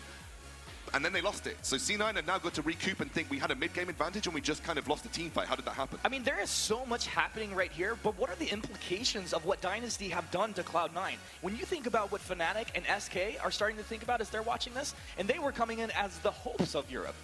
If Dynasty win this series, which, let's be honest, it's a long way off that to being a reality, all of Europe will say, we can beat anybody. If Dynasty beats C9, any European team could beat any North American team. 100%. The level playing field is there. Europe is finally catching up to North America. If anything, I would say a lot of the North American players are saying the gap has significantly widened. If anything, it looks like the gap is closer than ever. Europe shouldn't have taken a game off C9, especially. I mean, I think it was Zio in his interview who said, we've heard rumors that they're actually pretty good. Well, I think this is the answers right here. Well, the rumors are certainly being proved true because specifically coming back from a team fight when you're 4K gold behind and actually getting the win and decisively getting an objective off the back of it too, the synergy you can see is there in these team fights from Dynasty. Mowgli, I've got to say, look, I have always said that Mowgli is an incredible mind in the Vainglory scene, but some of his mechanical play over the course of the last split has been a little lackluster. Felt like he wasn't quite in the same position that he was in Team Secret. He has been mechanically amazing this series. Mowgli has stepped things up really, really well. He really did. I mean, we saw him on the Lance, right? Yeah. He was landing multiple impales, multiple Githian Yeah, walls. He was playing, of course, you know, Gabe Bizzle played out of his mind on the Lance as well, but it was really beautiful to watch. Oh, absolutely. I think, you know, we often understate how important captains are in games. Often a lot of the credit, in all MOBAs, credit often goes to the carries, their individual performances, their mechanical gifts. But in Vainglory, more than anything else, it's one of the games where the support is genuinely game-breaking. If you can make the proper captain plays, if you can make the proper shot calls or the use of abilities to prevent or set things up, captains have more influence in this game more than any other MOBA that I've played in my lifetime. And and you can see that in these games. You can see how influential Gabe and Mowgli have been across this series, and Mowgli right here has been very, very solid on this Lyra. Mowgli has looked great, and you know it's been a while since we saw Mowgli up at the top, but you know he was winning European championships for good reason, right? He was flanked by great players. He's put together a great team right here. Tricky coming in as an amazing sub. I mean, how many subs can just come in, step in, and play like he's been playing? For me, though, I'm most impressed with Riku Meze. He is all business. Sometimes these guys that are incredibly skilled, like Riku Meze is showing he has the skill, get a little bit flashy, get a little bit ahead of themselves, make some plays maybe they shouldn't. But it's very rare that I actually see Riku Meze overstepping himself or taking a play that he shouldn't. Riku Meze is a measured jungler here. I think, like you said, he doesn't... Maybe in the second game there was some awkward, aggressive play in the early game, but everything else that I have seen from Riku Meze has been incredibly professional. You know, he knows his limits, he knows when and where his power spikes are, doesn't take awkward fights when he has the opportunity to have a say in it. For instance, C9 caught him out, he didn't really know that was happening, but everything else he's been able to disengage and find the right openings. And honestly, even if Dynasty lose this series, which it's still super open, I think Europe can be proud of them. Oh, I'm proud of them right now. I think also looking at Riku Meze, one of the things that, I mean, not just him, but when you see any player do it, it's when they rotate through the jungle without vision and correctly predict where their opponents are. When they rotate around the bottom of a wall and their opponents are coming around the top side, they don't actually have it. We've seen him do this multiple times now, and that shows that his game sense is just immense. I think nobody expected this series to be as even as it is. It has been an incredibly even series between what is most people call the heavyweight of North America, one of the two heavyweights of North America, and nobody expected Dynasty to do this well. Nobody expected Dynasty to even take a game of Cloud9, and they have, and they're battling them in the third game, coming away with teamfight wins, looking like they're every bit as synergistic as Cloud9. Yeah, I think potentially maybe only 3 players brackets would be correct if Dynasty actually take this series. It'll drop down to about 0.05% correct in the brackets. We'll see when VG Pro put that out later.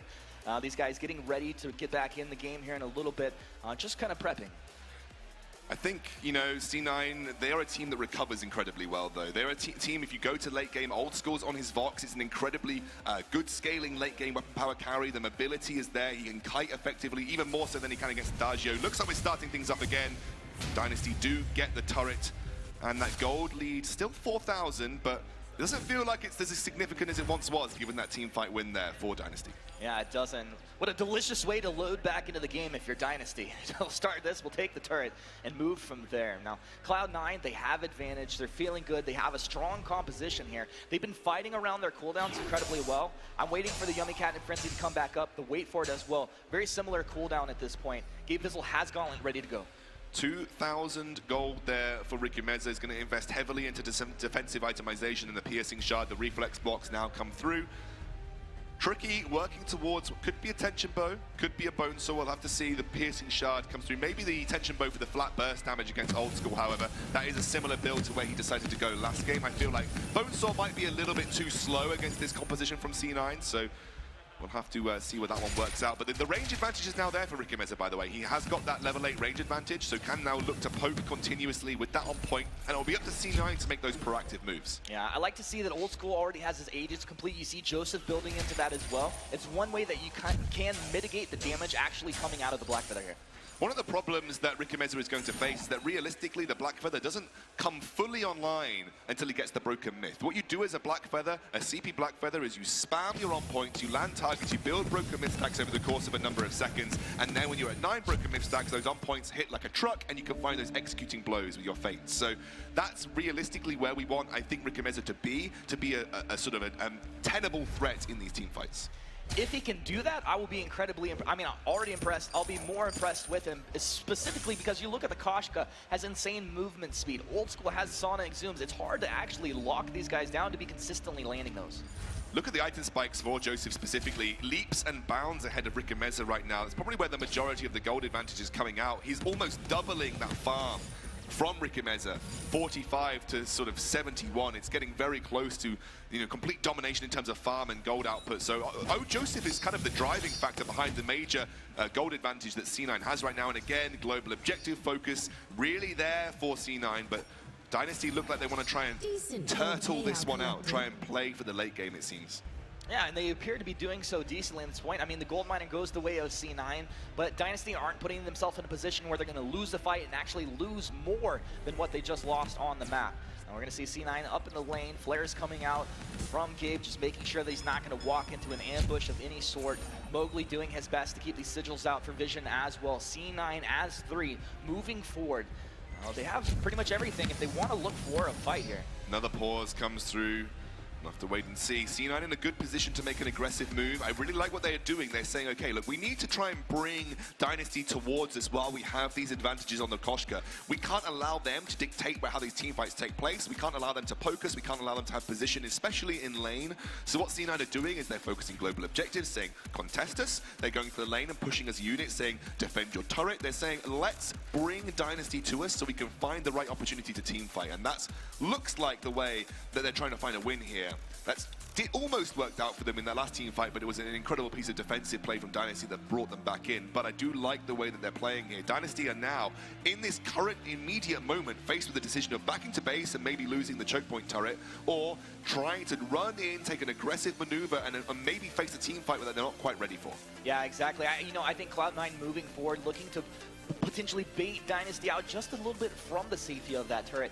I think they have to be careful, though. As long as they're moving as a unit, making sure that everybody's protected, they should be fine. But if one of them gets separated and bursts down, they can drop incredibly quickly. We're back into the game, ladies and gentlemen. To be Tricky just clearing out the wave here. C9 drops back into the depths of the jungle. Tricky at his 3 items now, working towards his Aegis. I'm wondering whether he's going to go for some armor, maybe an Atlas Bolters or Metal Jacket this time round. Yeah, he will be picking up the armor. Knows that maybe he's going to need to survive longer against a Vox that is going to kite more readily than the Adagio did the last time he played the Idris. Bit more mobile, so have to contend with more damage output. Much prefer this route from Tricky. I think it's a lot safer, a lot more sensible, a lot more measured from him, and it's showing the breadth of this player. Has the ability to be both aggressive, but has the sort of the know-how to know when the defense is the right option. Yeah, it's kind of like how we talked about Ricomeza, all business. Tricky kind of a hybrid in between that flashy player and a measured player, which is a very talented player. Oh, Gauntlet over the wall. Tricky reflexes, he's out. Arcane Passage from the Lyre as well.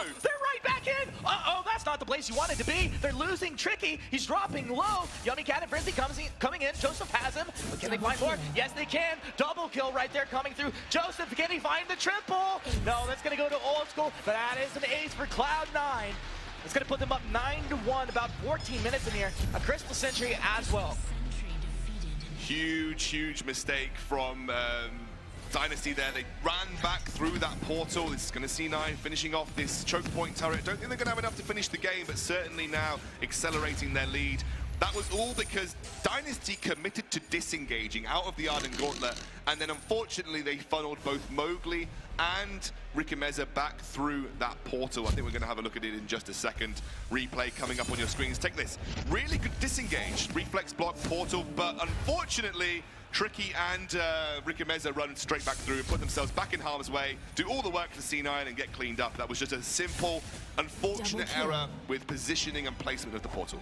Yeah, so you're thinking they definitely didn't mean to actually walk back into that. I would be surprised, given that the way that they initially approached that fight, that they meant to walk back into the gauntlet. Yeah, I mean, that's one of those things with Lyra. When you're playing here, things happen so fast, so you have to be really careful where you're actually throwing that portal down. I apologize to Starboy and Fuji in the past if I troll them out without. Right here, though, you have to see Mowgli. He's not going to make that mistake again. I would expect him to be landing that exactly in the perfect position. This is the C9 that we've seen over the course of the split. Not one moment on the fold is spent doing nothing. Always an objective in mind, always looking to take something off the map, be it Crystal Sentry. Efficiency on the map, that's what I really love to see. Straight up starting this Kraken, bringing Dynasty to them, saying we are throwing down the figurative gauntlet and maybe the literal gauntlet. All right, right now, this is going to be some big plays. What will happen, Shock? Grim's out, Tricky trying to find the damage. He's in there with the Shimmer Strike. He's on to Old School. Old School kiting back. Sonic Zoom, the Gauntlet finds the stun. Riku Meza is down. Tricky stunned up with a Yummy Cat and Frenzy. Chop down, double kill for Joseph. Mowgli down to Old School. A bit of a deja vu there. C9 baited them in, they sliced them down, and they're going to win this game as well and go 2-1 up against the European underdogs who have surprised everybody, but C9 seem like they're back to business. The aced buff minions walking through Humanist. This could be game 3, going over to Cloud9. I would expect C9 to try and close this one out here. They're going to split the turrets down.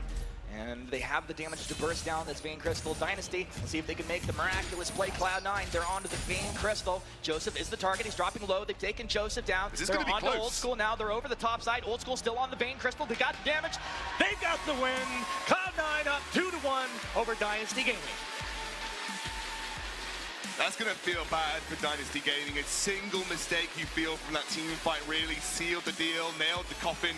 But C9 are the Undertaker judge jury, took them right out. Absolutely impressive from them. I wouldn't expect anything less from a C9 firing on all cylinders, and they certainly have every cylinder loaded. It's so tough for Dynasty, especially that one small mistake coming from your most veteran player.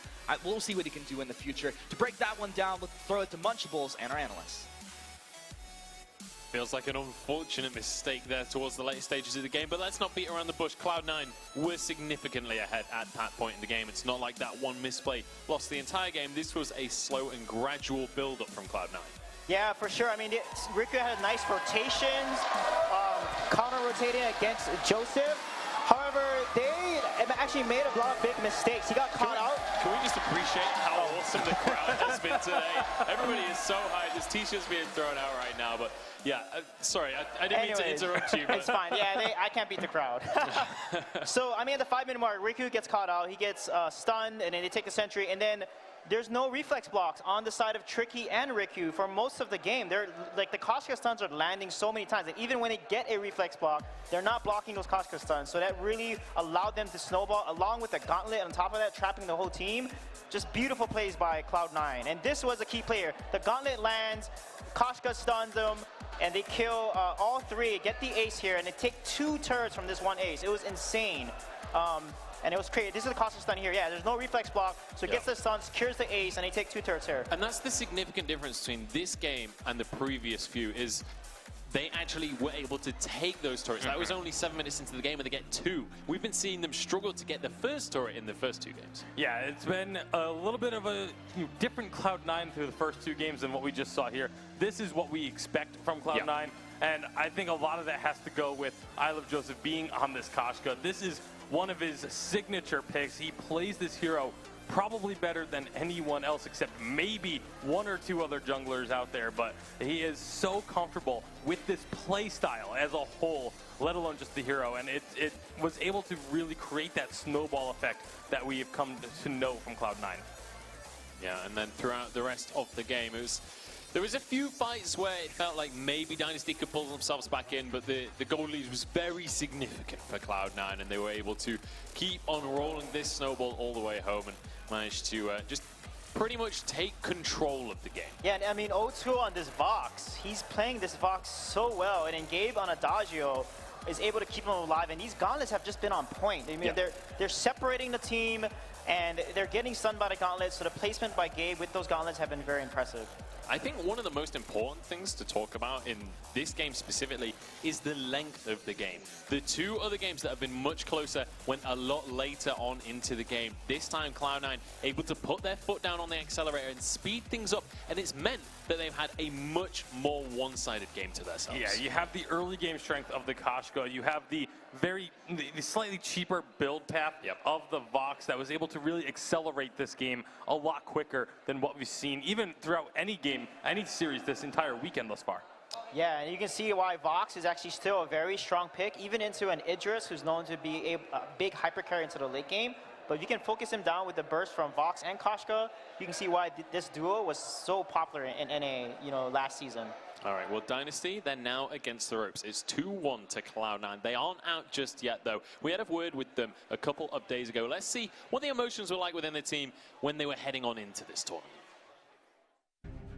The entire meta has been kind of gradually slowing down ever since the minor changes after Worlds. And now it's like become pretty slow, especially in 2.7.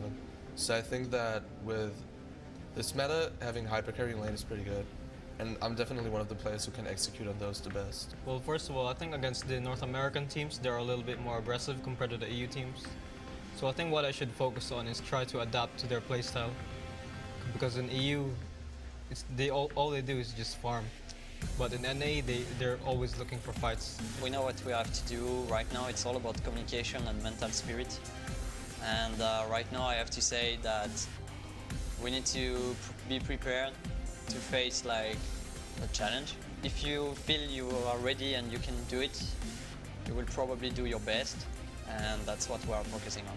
Yeah, we also have the advantage there because we already know each other a bit. We know how we function in a competitive environment. And you could see that coming into play. You heard Riku Meza during that interview saying, we need to adapt to the NA style. We need to be more aggressive. And we've seen that in this series. Riku Meza really trying to be that aggressor. But certainly on his Koshka game, you could see that in the early game. But it didn't quite have the same gravitas as when players like Joseph pull it off.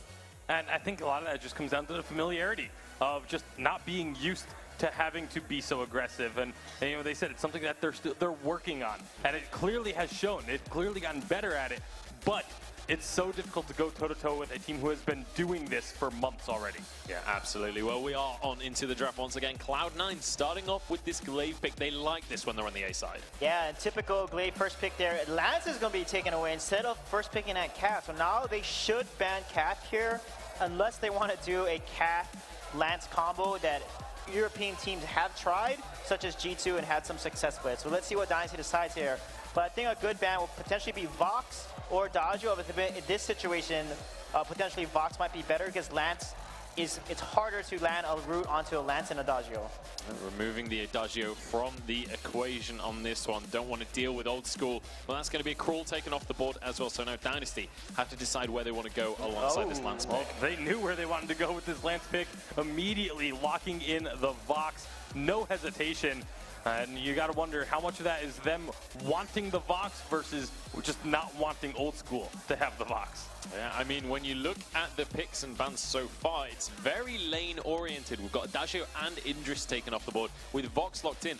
It's kind of shoehorning old school into a very few select picks. Yeah, I mean, they can do a CP carry. We haven't seen old school play CP carries such as Scarf or Celeste, for example. We know that Celeste is actually really popular with Glaive. If you think about Glaive with Catherine and Celeste, that's actually really, really strong. Or if they want to, try something a little different, Jewel could work too, but I doubt that will come out. Yeah, I mean, it has to be said, Celeste was one of the most popular picks yesterday. We have yet to see it at all in this series from either C picks or bans. So Catherine is going to be the lock-in. I'm curious to see whether something like a Celeste, like a Scarf, comes out in the lane. Yeah, they've got a bit of time to discuss this one, talk it over, try and figure out where they feel will be their best opportunity to try and close this series out and get themselves into day number 3. That's what it's all about here today. Taking down your cross-regional rival and getting into the finals, and that's going to be Celeste. That's a heavy CC comp, and with Cloud9, the way they execute and stuns and locks, oh my god, that is extremely scary for Dynasty. Not only that, but the fact that Dynasty has struggled a little bit with the reflex blocks. Yeah. This is very, very scary. Dynasty is going to have to up their game when it comes to the reflex blocks and preventing that stun lockdown from happening. Also, just up the timing in which they get the reflex blocks. We've seen in this series they like to delay that purchase quite significantly. Against a composition like this, you will be punished incredibly heavily if you try and pull that one off. And let's just bear in mind, Cloud9 are 2-1 up right now. Oh. Dynasty can't afford another loss. Look at this Taka Riku comes Meza out. going with the Taka. He says, you want to see some early game aggression. We need to try and fight often. Taka is a hero that will be looking to do just that. And I mean, this is how you play into Celeste, right? You got to dive onto that backline. Yeah, you do, but however, Calf with Glaive, 2 stuns, they can actually put this Taka out of commission and just lock him down and chain stun him. And he's a squishy, although he's great with burst damage, he's a very squishy assassin. So Riku has to time his Kaiten perfectly, because when he's mid-air, he can dodge all types of CC. Yeah, it's going to be very important for him to play that exceptionally well. I mean, we've just been talking about how this is exactly right up Joseph's street. So I'm curious to see how Joseph is going to play around this Taka pick, because we mentioned it with the Koshko as well. He's played so much of it that he's going to know exactly how to play around it as well. Yeah, he knows what he doesn't like to see. He knows how other people can try and play that hero or heroes against him. So now he's going to be able to be the one that tries to counter the Taka. All right, so let's talk about this series from a top-down perspective right now. Cloud9, they've managed to get back on top of things, but Dynasty were the ones to take the first game in this series. Kind of surprised everybody here with that victory coming on through for them. And it was after they went down, I think it was 8-1 scoreline before they started to come back into the game. How do they make this game happen in a similar way? How do they take control of the series once Dynasty more? needs to get Taka to level 6 and abuse that power spike like crazy to shut Old School down and get Tricky ahead and then snowball from there. If they don't do that, they're going to lose this game. So adapt to the NA meta. You better show it today, Riku. All right, well, we'll see whether Riku Meza is going to be able to kind of live up to that NA playstyle. It's time to get on into Game 4. We have Cloud9 going up against Dynasty Gaming. Let's get into it.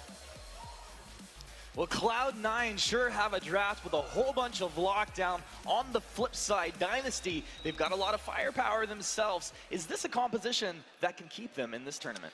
I think Suijay talked about it really nicely there. The European teams, from what we've seen, and even during this series from Dynasty, they have not done super well in the early game, and they haven't really abused power spikes well. In the first game, maybe so, but the last 2 games, no power spikes were being abused. They were too far behind in the early game. If you get behind in the early game here as Dynasty, you're done for. Literally donezo.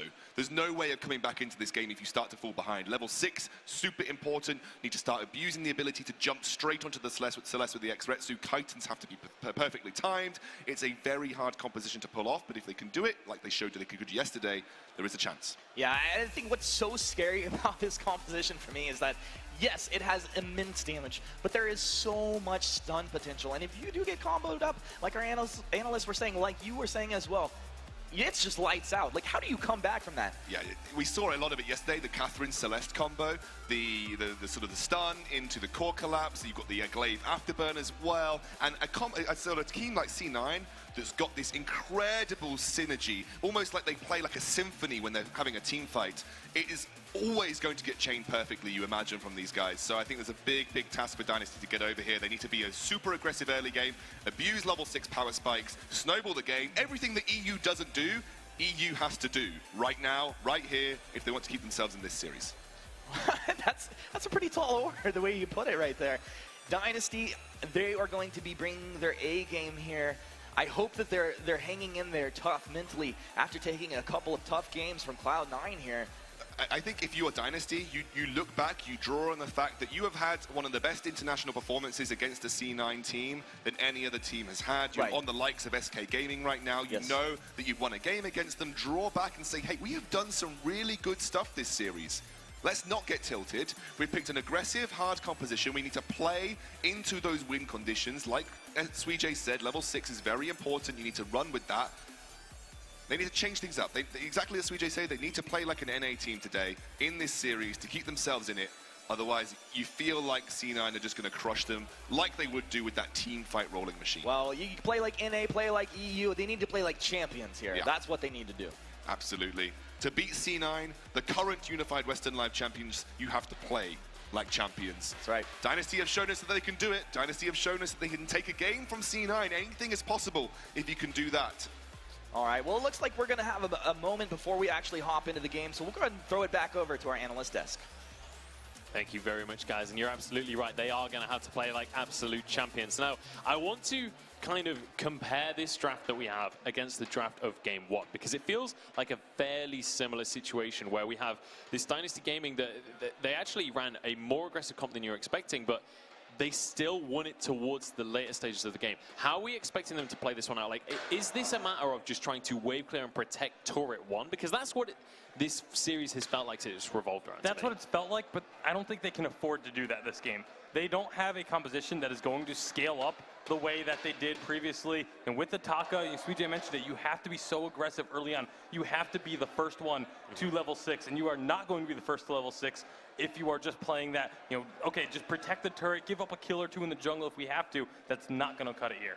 All right, what are you expecting here, Sweetjay? Just got to be more aggressive here? Yeah, I mean, Lance is really strong with Taka. If Taka gets armor, tier 1 armor, he can actually out-damage a glaive and absorb the damage because of that item build. So I'd love to see them kind of pull that kind of NA-EA strategy and just snowball Joseph. Because once Taka gets ahead of glaive, he can actually do really well and steal the farm once he has a Storm Guard. And then rush a Shatterglass. I do not want to see Aftershock. You want to go straight Shatterglass, Broken Myth. You want to get as much damage, crystal damage, onto the Celeste as much as possible and force her to buy defense so she cannot get her damage power spike items. All right, well, we do have a little bit of an instant replay of our draft coming up here, so we can talk about it in a little bit more depth. Now, I want to talk a bit about the glaive pick that we've seen coming on in, because different teams seem to have different levels of priority on this, and Cloud9 is a team, especially on this A side of the draft, that absolutely loves to pick up this glaive pick. What is it about this that makes it so valuable that you can first pick it? Because it's not something we saw first picked in the regular season. Glaive is such a good flex pick. He can be a great captain, and we see Hammers play it so well against Immortals yesterday. He's also great as a jungler. He's actually one of the top junglers right now if Crow is taken away, because he offers that afterburn displacement along with the triple CC, like with a Grace, a Catherine, and a Celeste. That's an extremely strong mid-game to late-game composition. So there's so much CC that Dynasty needs to block it, and I hope Tricky gets reflex blocks. This team needs to get a reflex block earlier, because last game against Akashka, that was kind of disappointing. And I want to talk about that topic a little bit more as well, the reflex blocks, because it's also something on kind of Mowgli's shoulders, like getting that early crucible so that you can be the reflex block for your team. Now, it's Mowgli versus Gabe Bizzle here. Both of them absolute veterans in the captain role, absolute veterans of the Vainglory esports scene in general. How does that matchup play out in your head? Is this down to mechanics, or is this more down to the actual leadership of these players? It's going to be mechanics, I think, primarily in this particular matchup because of these drafts, because there's so much to do with the lockdown potential. I mean, all three of the stuns that are coming up from Cloud9 are pre-level 6, which makes those reflex blocks all the more important to be prioritized. And you're going to need more than just the one reflex block for a carry. You're going to need that crucible to be used, and you have to make the decision of which of those stuns do you prioritize blocking. Which one do you allow the carry to block? Which one does the captain block? There's going to be so much mechanical skill involved in these situations. And not just mechanical skill, communication as well. For me, it's atomization for Dynasty. I mean, I hope Vox gets a tension bow and Taka gets a straight Shatterglass, because Celeste has the second lowest health in the entire game. She's extremely squishy, so he needs to get tension bow and abuse it with a tension bow poison shift kind of build. Now, let's talk a little bit more about Celeste as well, because this is a pick that was huge yesterday. It's the first time we're seeing it in this series, but we saw it have different levels of success across the course of yesterday. What makes a good Celeste player? How do you really abuse this pick? Positioning is integral to a Celeste. Being able to stay far enough away from the fight that you are not going to be the priority target, but close enough that you can keep dropping damage in, and then being able to throw those Solar Storms and hit multiple targets. The best Celeste hit either multiple targets with the Solar Storm or hit almost all of the stars onto one target with it. If you just clip one target with 2 or 3 of the stars on the edge, you're not getting anywhere near the amount of value out of that ultimate as the best players are. Yeah, absolutely. Now, I want to take this conversation towards the conversation of NA versus EU. Now, we started the entire day with a vote. It was 84% in favor of NA from you guys at home. But, well, the crowd clearly agrees with that one. But the thing is, Dynasty was not a team we were expecting to be coming and swinging. This was, they're against Cloud9, right? The defending champions. You expect Cloud9 to be a heavy favorite. And with Dynasty taking game in this series, it starts to kind of throw that vote a little bit up in the air. The line, the gap between these two regions seems to be shrinking to me if this is the result of the first series of the day. And when you look towards the teams like Fnatic, like SK Gaming, you have to think that maybe they actually have a pretty significant chance later on today. Yeah, every win an EU team gets, that gives them momentum. When Tricky was talking on Twitter, all the other EU players quoted Dragonborn's tweet and gave him the IGN to get the ice reward that Dragonborn put.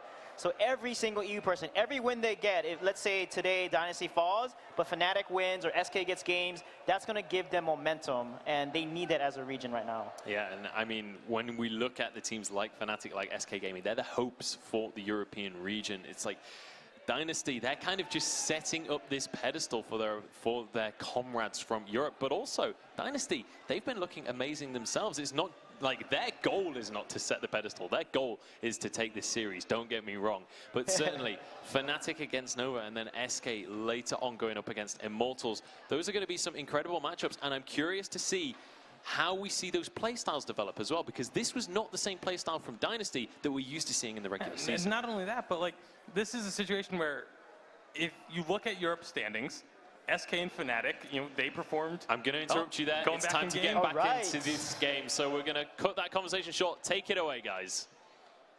Well, looks like we're ready to get back into the game here pretty quickly. I'm sure all of the players are as well. We're in spooky mode right now. It is.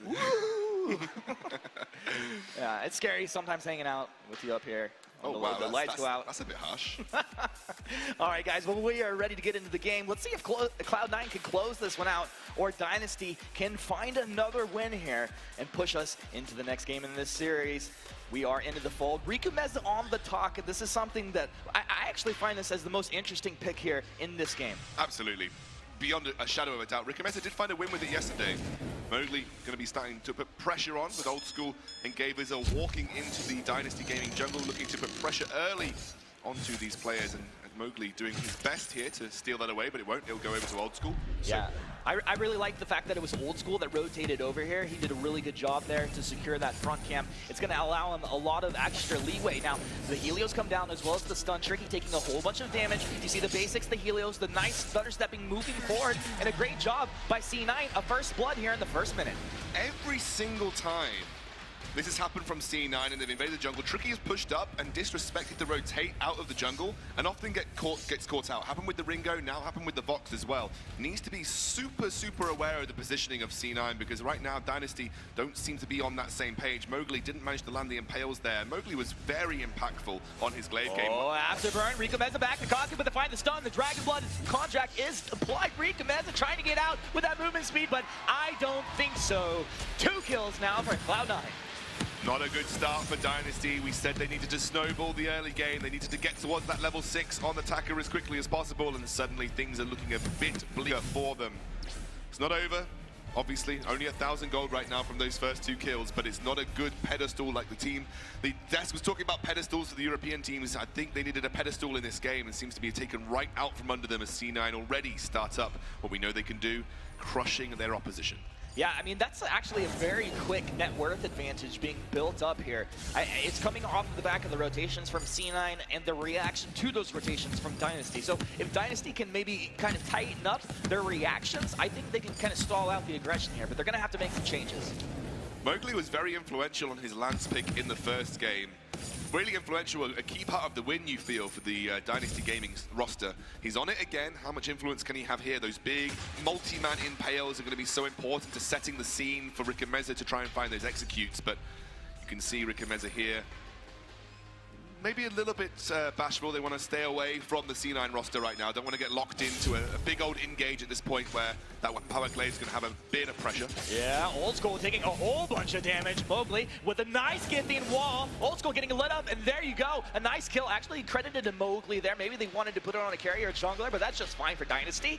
They get themselves on the board. Kaku moving forward. Riku Meza looking for a target. He just wants to get that attack, get that move speed, get that passive procced off, but they're going to just draw it back, take the Elder Tree in.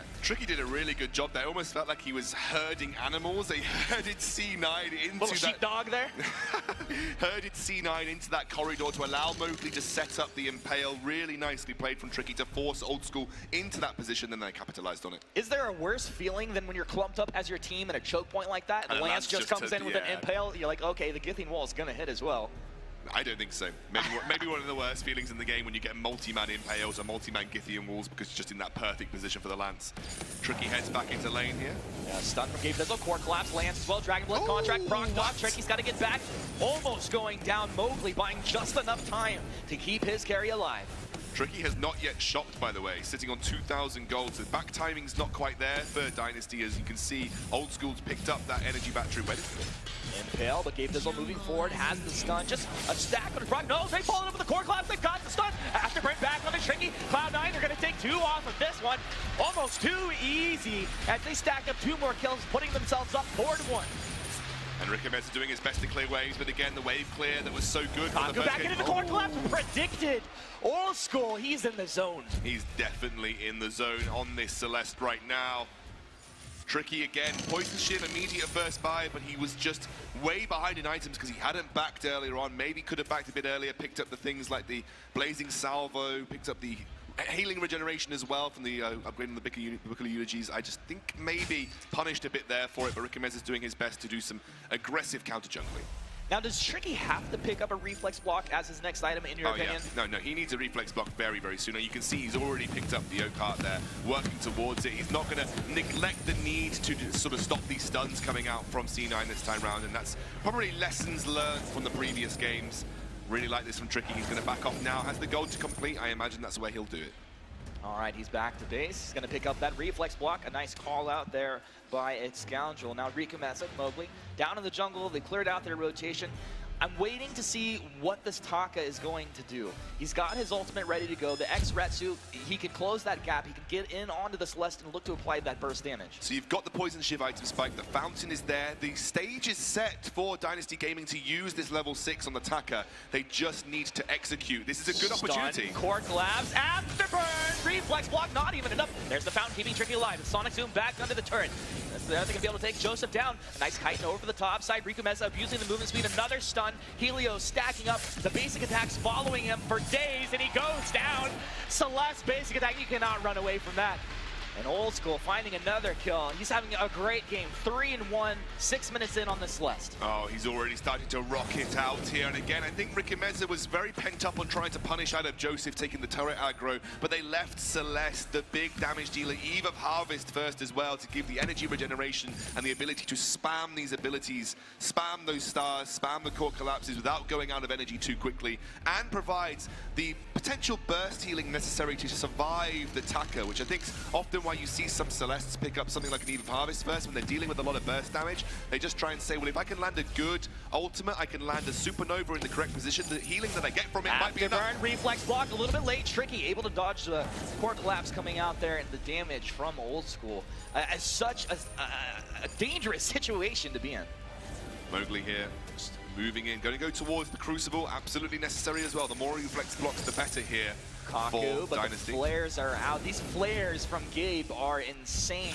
He knows that they just have to keep vision on this Taka so they can't be caught by surprise, and he's doing a phenomenal job. Tricky's back into lane here. Bit of damage going down onto the turret once. C9 get level 8 on Old School, their tower siege potential will be very, very high. Rickameza will get spotted out by Gabe Fizzle. He's completely isolated from his team here. He's going to head towards the backs. This is going to be Rickameza just trying to take some backs. He's stunned up. He was able to get the back healing camp there. Dragon Blood contract is down, and just should be a matter of time before they're able to chop Rickameza down. X-Retsu actually over the wall. A Solar Storm, a wild Solar Storm, kiting back over the top. Rickameza buying time. Kaku, he's a wily little Taka, isn't he? He absolutely there's is. the afterburn from Joseph. He's found, and Rickameza staying alive. He wasted a whole bunch of time here. And the kill goes over to Gabe Fizzle as well. And that bought time for Tricky and Mowgli to pressure Old School, get some pressure onto this turret, and Rickameza here has done a good service for Dynasty. Sort of stalled out for like almost a minute, and again, the more minutes that you can stall out against C9 seems to be the better. Afterburn, nice reflex from Tricky. Joseph's in deep core collapse, trying to come out onto Mowgli. Mowgli taking a whole bunch of damage, but he's just fine. He's a Lance, he's holding his fountain and a reflex. And we're working towards the Aftershock here on Rikumeza as well. The Stormcrown Aftershock spike is not too far away for him. And will give him the burst damage necessary to threaten Old School, but in classic C9 fashion, they are never neglecting defense, and already shielding starts to open up here for Old School. He's got the Frostburn as well, so teamfight control starts to open up. It means that, let's look at it this way. If Rikumeza goes in, uses his X-Retsu onto Old School, he is isolated. Now you want Tricky and Mowgli to be able to follow up. If Old School uses that Heliogenesis to slow down Tricky and Mowgli with the Frostburn, the follow-up on the Taka is going to be limited and slower, meaning that maybe they could focus Taka more effectively, keeping Old School alive. Yeah, and it also means that Rikumeza is going to have to be almost flawless when he moves in for those executions with the Chitin over the top. Yeah, so again, like we said, we talk about ease of execution when it comes to certain compositions in Vainglory, and the composition that Dynasty have brought to the table definitely is not an easy one to execute. It's not an easy one to execute on C9's side of the table as well, but again, a lot of it is chain CC, which is sometimes self-explanatory. You just need the mechanics to do it, and we know that the C9 composition do. I really like that Gabe went for the contraption here. He did have the flare gun, and he had a whole stack of flares, and he's been flaring like crazy. Now he's got the contraption, he's dropping the scout traps, and he has flares in his inventory most of the time. Level 8 on Old School, the range advantage now opens up for C9. The siege potential is there, and you can see that they're going to try and capitalize on it with a push through this lane. Rikumeza not there to defend just yet. It's going to give a bit of time for C9 to put pressure on this turret. Rikumeza moving up. They should know he's there. Well, actually, it's Kaku from range. The 2 minute There we go. Wait for it, lands. X-Retsu went over the top. Old School taking a lot of damage. They dodge out the core glass. Tricky doesn't get after, but back. He's crit down. Huge damage coming out here. Now moving back. They actually just take him down with the Helio. Mowgli, he's going to be the last one to go down for Dynasty as Cloud9 pick Dynasty apart here, taking a clean ace. They'll take the turret as well as Scoundrel and pretty much whatever they want on the map. It was a good move, a good engage from Dynasty, but it just feels like they weren't capitalizing early enough here. Again, that Frostburn did limit Tricky's ability to follow up on the Rikumeza engage. Tricky was then held up by Joseph. The CC started coming through, and Old School was able to kite backwards. The damage from Rikumeza just not enough. Let's have a look at the replay here. Mowgli starts this off so well. It's comboed with the silence so nicely. The stun actually comes out from Gabe Vizzle, which was super influential, and that combos with then Old School using the slowing of the Heliogenesis and the Frostburn to stop Tricky actually getting there to capitalize on that engage. And then obviously, when you have Eve of Harvest, one of the major things that SLS can do to survive a fight is find a really hard-hitting ultimate, because you get a huge amount of regeneration from it because of the Eve of Harvest, and he did a really good job there and got the double whammy of taking out Tricky at the same time. I'm really impressed with Joseph there in that last engagement. And here he is once again, Tricky with the reflex, able to move back. Rikumeza, he's in deep onto the Celeste to wait for it. Coming through, Tricky maybe in position this time to find a bit of damage. Old School kiting back. Rikumeza dropping down, still alive. There you go, have the damage. Joseph able to get it. Tricky back after burning the double kill. Coming through for your Glaive. Joseph coming online. He's on fire. Mowgli moving back to Helio. They chop him down. Triple kill. I love Joseph is here to play. Unbelievable from C9. They are absolutely not messing around anymore. North America was slighted at losing a game to the European squad. I think so. And they don't mean to lose another one. And when you've got a Taka, Taka is one of the worst heroes to play from behind. There's no way it feels rewarding to play as a Taka when you're super behind, because you just jump in, your damage isn't there, you're dealt with really easily, and Taka doesn't really have another mode. Taka doesn't have something else, he doesn't have utility, he has just pure damage. And when you're behind, that pure damage doesn't feel like it's having an impact, and I'm sure Rikumeza feels that right now. I think, realistically, you've got to say that Gabe Vizzle may be understated on this Catherine. Sometimes people say it's really easy to play Catherine, you point, click, and stun, but some of his stuns have been so influential in these team fights. He stopped Rikumeza from capitalizing on that Githian wall by stunning him before he went into the X-Retsu, meaning he couldn't jump onto Old School. He couldn't take Old School out and capitalize off the Githian wall from Mowgli. I think Gabe Vizzle been playing an incredible game on Catherine. The stuns have been so influential in these team fights to stop certain aspects of that Dynasty composition working.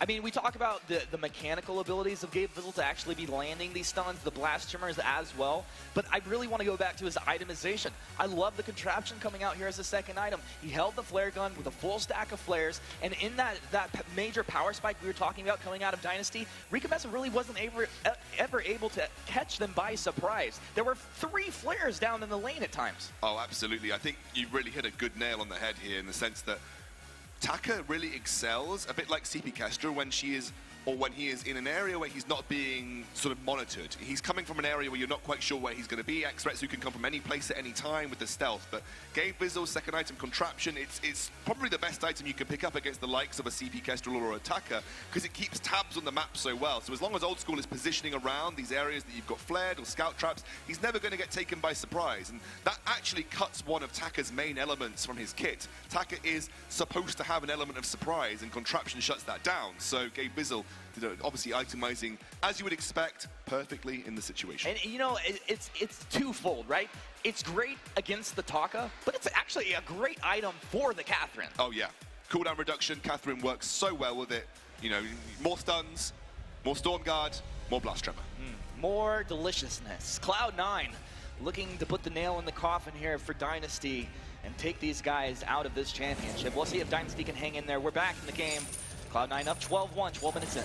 3-item spike here for Old School. The Broken Myth online now. Suddenly the damage is going to be ramping up. The healing is going to be ramping up. And, you know, Tricky wants to get those Poison Shiv procs onto Old School specifically so that he doesn't heal up as effectively through the Fountain or through the Eve of Harvest. And again, like we've said, Tricky's having a very tough time following up Rikameza in these fights, in part due to Gabe Bizzle, in part due to Old School, and also in part due to that Frostburn. Stun on a Tricky. Afterburn back. He's taking a lot of damage. Tricky with the reposition. Rikameza in and out, fighting around the cooldown. They block off the Blast Tremor. Solar Storm a little bit off the mark. Joseph taking a whole bunch of damage. Can they get in there? Tricky. He's got 12 breaking point stacks. Gabe Bizzle dropping low. He's pretty low on energy as well, but those Helios are threatening. X-Retsu kind of on top. He almost got it. Can he take the bleed damage? Mowgli with the Afterburn almost going down. Tricky's able to get Joseph. This is just on a knife's edge. Mowgli thinking about porting. Tricky hanging around. All the breaking point stacks have dropped off. Gabe Bizzle, Dragon Blade contract. Mowgli, he's in and out of the fight. Old School back in. Tricky's there. Mowgli goes down. Tricky stunned up on his right. Double kill. Old School. C9 are doing it. And Gabe Bizzle's stun again, shutting down Dynasty at the very edge of success. Rikameza started it off, Dynasty weren't on the same page, and suddenly C9 shut them down once more. We're going to get another replay of this. We're going to have a look exactly what happened. The initial engage is Tricky using an incredible reflex block to position so effectively in the backline. The silence was a multi-man silence. You can't get much better than that. He dodges the ultimate, and again, this is all about Tricky's positioning, while both Mowgli and Rikameza is providing that nuisance distraction on the front line. All of this was the Tricky show until Rikameza decides to dive by himself, doesn't get the kill, and suddenly the turnaround moment starts to come for C9. It gives the time for Old School to back off and get that healing tree on, come back, and be an impact in the fight. I have to imagine that Rikameza didn't think that was a maybe. He definitely had the idea that I'm going in, I'm a heat-seeking missile, and I'm going to take the Celeste out. Well, Dynasty, they're able to take down the turret, but C9, they've caught them here. Mowgli's stunned up. He's holding a Fountain and a Crucible. Moving forward to combat roll, buying a bit of time. The Crucible, the Fountain is out. Rikameza, he's on to Joseph. Joseph not taking the damage, but Tricky sure is. Tricky blown up. Now Dynasty on the run. Can they find their way out of here? C9 on the chase. They want to find one kill more at least, and they've got it. A double kill for Joseph. This guy is just blowing them up. 8-1-6 now on this glaive. He's a monster. Joseph is one of the pure carry junglers that North America has to offer, and again, on this glaive, Weapon Power has been such an influential player for C9. Everybody from C9, we talk about each individual prowess of these members, but everybody from C9 is playing a ridiculously good game here. And they're going to go and take the Kraken as well. An easy Kraken, uncontested, and opens up another advantage for C9. So, I mean, one thing when you have a Celeste on your team, it gives you a bit of vision. You can drop Helio into the brush, that's great. Absolutely. But the fact that Cloud9 have gone all into the vision with the early contraption out of Gabe Bizzle, look at the vision across this map. There's nowhere that Rikameza can actually find a nice angle in onto their team. Here we go, Mowgli goes in. Mowgli, the impale, the rooted stun onto the Celeste. They're trying to find the damage with the Solar Storm and the Eve, keeping him alive. Tricky, he's in too deep. They have the damage and Afterburn on Rikameza. He's down. Dynasty Gaming are crumbling. Cloud9 are doing it. Another ace, putting them up 20-2, moving in. If they play this Riding Scoundrel, they could be ending the game right now. Oh, C9, we have missed you on the international stage, and you do not disappoint when it matters most. Decisive, influential, they get the win, and C9 3-1 Dynasty Gaming. Cloud9. Very few people across the world doubted that Cloud9 would be taking this series. I think Dynasty really surprised a lot of people coming in, taking game one. They should be proud of themselves. There's a lot of positive things to build on there. but C9 coming through. Dynasty Gaming have done the European region proud. They've done better than anybody could have predicted. They deserve their moment in the spotlight. But C9, business as usual. They move on to tomorrow.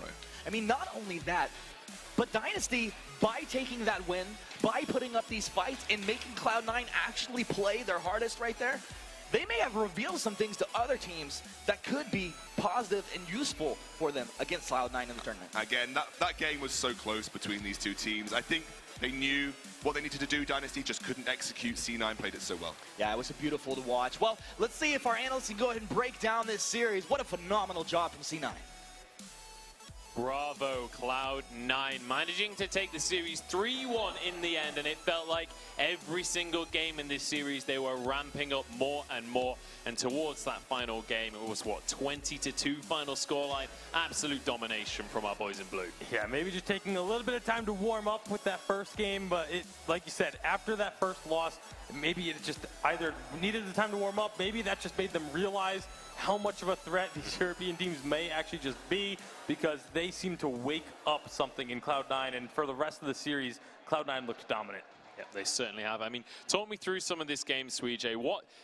Because we keep saying this word dominant, we keep saying how strong Cloud9 are. What is it about this team that makes them able to just control a game in the way that they do? I mean, Riku said he needed to adapt to the NA meta, but you can't do that by just adapting. You have to counter it, and it matters on who engages first. If you let a CC comp engage onto you first with the stun, with the Glaive Afterburn, you lost that fight. You have to try to engage first and basically try to delete one of the carries. And every time they tried to engage, they were not able to lock down that Celeste. And the Glaive burst damage, like Tension Bow Glaive along with Celeste, it was just so much damage onto the Vox. So that's why Cloud9 played so dominantly. They were able to counter engage much harder than what Dynasty is trying to do.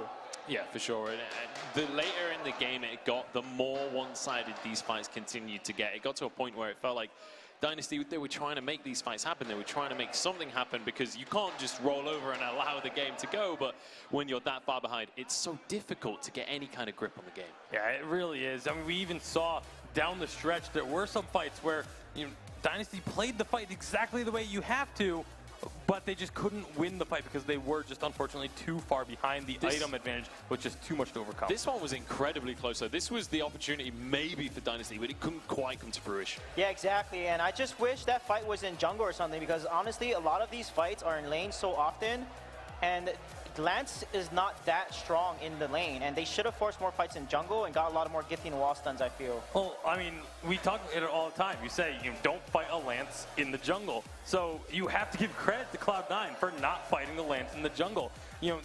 There's two factors in where a fight happens, and that's who's trying to push the issue and the team that's being engaged on, if they can kite back to the lane. And Cloud9, so many times whenever Dynasty tried to go aggressive, they did their very best to bring the fight back up to the lane, into those open spaces, so that they could fight around this Lance. So, yes, you want to see the fights in the jungle if you are a Lance, but Cloud9 did so good of the thing we normally harp on, which is don't fight against a Lance in the jungle. Yeah, and they did an excellent job of picking their fights perfectly. And also, I think one of the most impressive things from Cloud9 that game was just playing around the attack and making sure that when Riku Meza was diving into the backline, getting onto old school Celeste, they shut him down, either by blocking him, CCing him, or just protecting the Celeste itself and getting old school out of the situation with things like the fountain. And just excellent play across the board. And I want to shout out Gabe Vizzle specifically. He's going to be our MVP in this series, because honestly, I feel like we've been talking about how he is the best captain mechanically, and I feel like in this series he absolutely lived up to that name.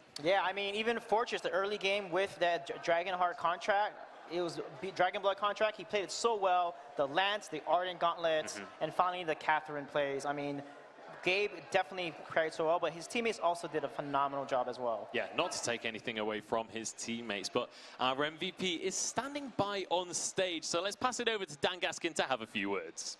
I think Europe's gone a little bit quiet. They were very loud temporarily, but now they've gone quiet. Gabe, let's talk about that game one to start with then. You gave Europe a chance, but then you crushed them afterwards. But game one, talk me through it. So game one, we decided to do a Saw ban first. We did no research on them, so we just thought that, hey, maybe they play Saw. They obviously didn't. They got the best of us. So after that, games 2, 3, and 4, just we did our own drafts and prevailed, yeah.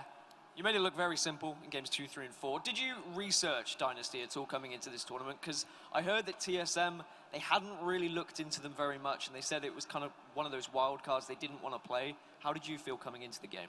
In all honesty, we did not do any preparation for Dynasty. We didn't look them up. It's just, we came here and just do generic drafts, see if we could pull out a win, save the drafts, the real drafts for tomorrow. Now, you're a pretty stunning guy, and I noticed throughout the game, your stuns were on point. Everybody was saying these stuns are what was winning the game. How do you get to that level of mechanical skill? What kind of hours do you put in practice-wise? Practice-wise, we've been doing like about 8 hours a day. But now with the stuns, Kath is a target stun, so if you just put your finger on her and then whoever you stun, you stun it with Lance. Just more of like mechanical things and just keep practicing. Now, the last time we stood on a stage together, you lifted a trophy. How are you feeling? Do you think you can maybe lift a trophy again at this event? Yeah, it's definitely a possibility. We're definitely going to try our hardest. You know, we want to bring home the trophy for NA, so we'll do our best. Well, congratulations. You were the MVP as well for that tournament. Thank you. Best of luck with your games tomorrow. Now, back over to the desk to one of the biggest European fans. It's Munchables. Yeah, slightly heartbroken at this point. Congratulations, Gabe Vizzle, on the MVP. So that is going to be Cloud9, our first semi-finalist, moving on into tomorrow. And across the course of the rest of the day, we'll be finding out who their opponent will be tomorrow in those semi-finals.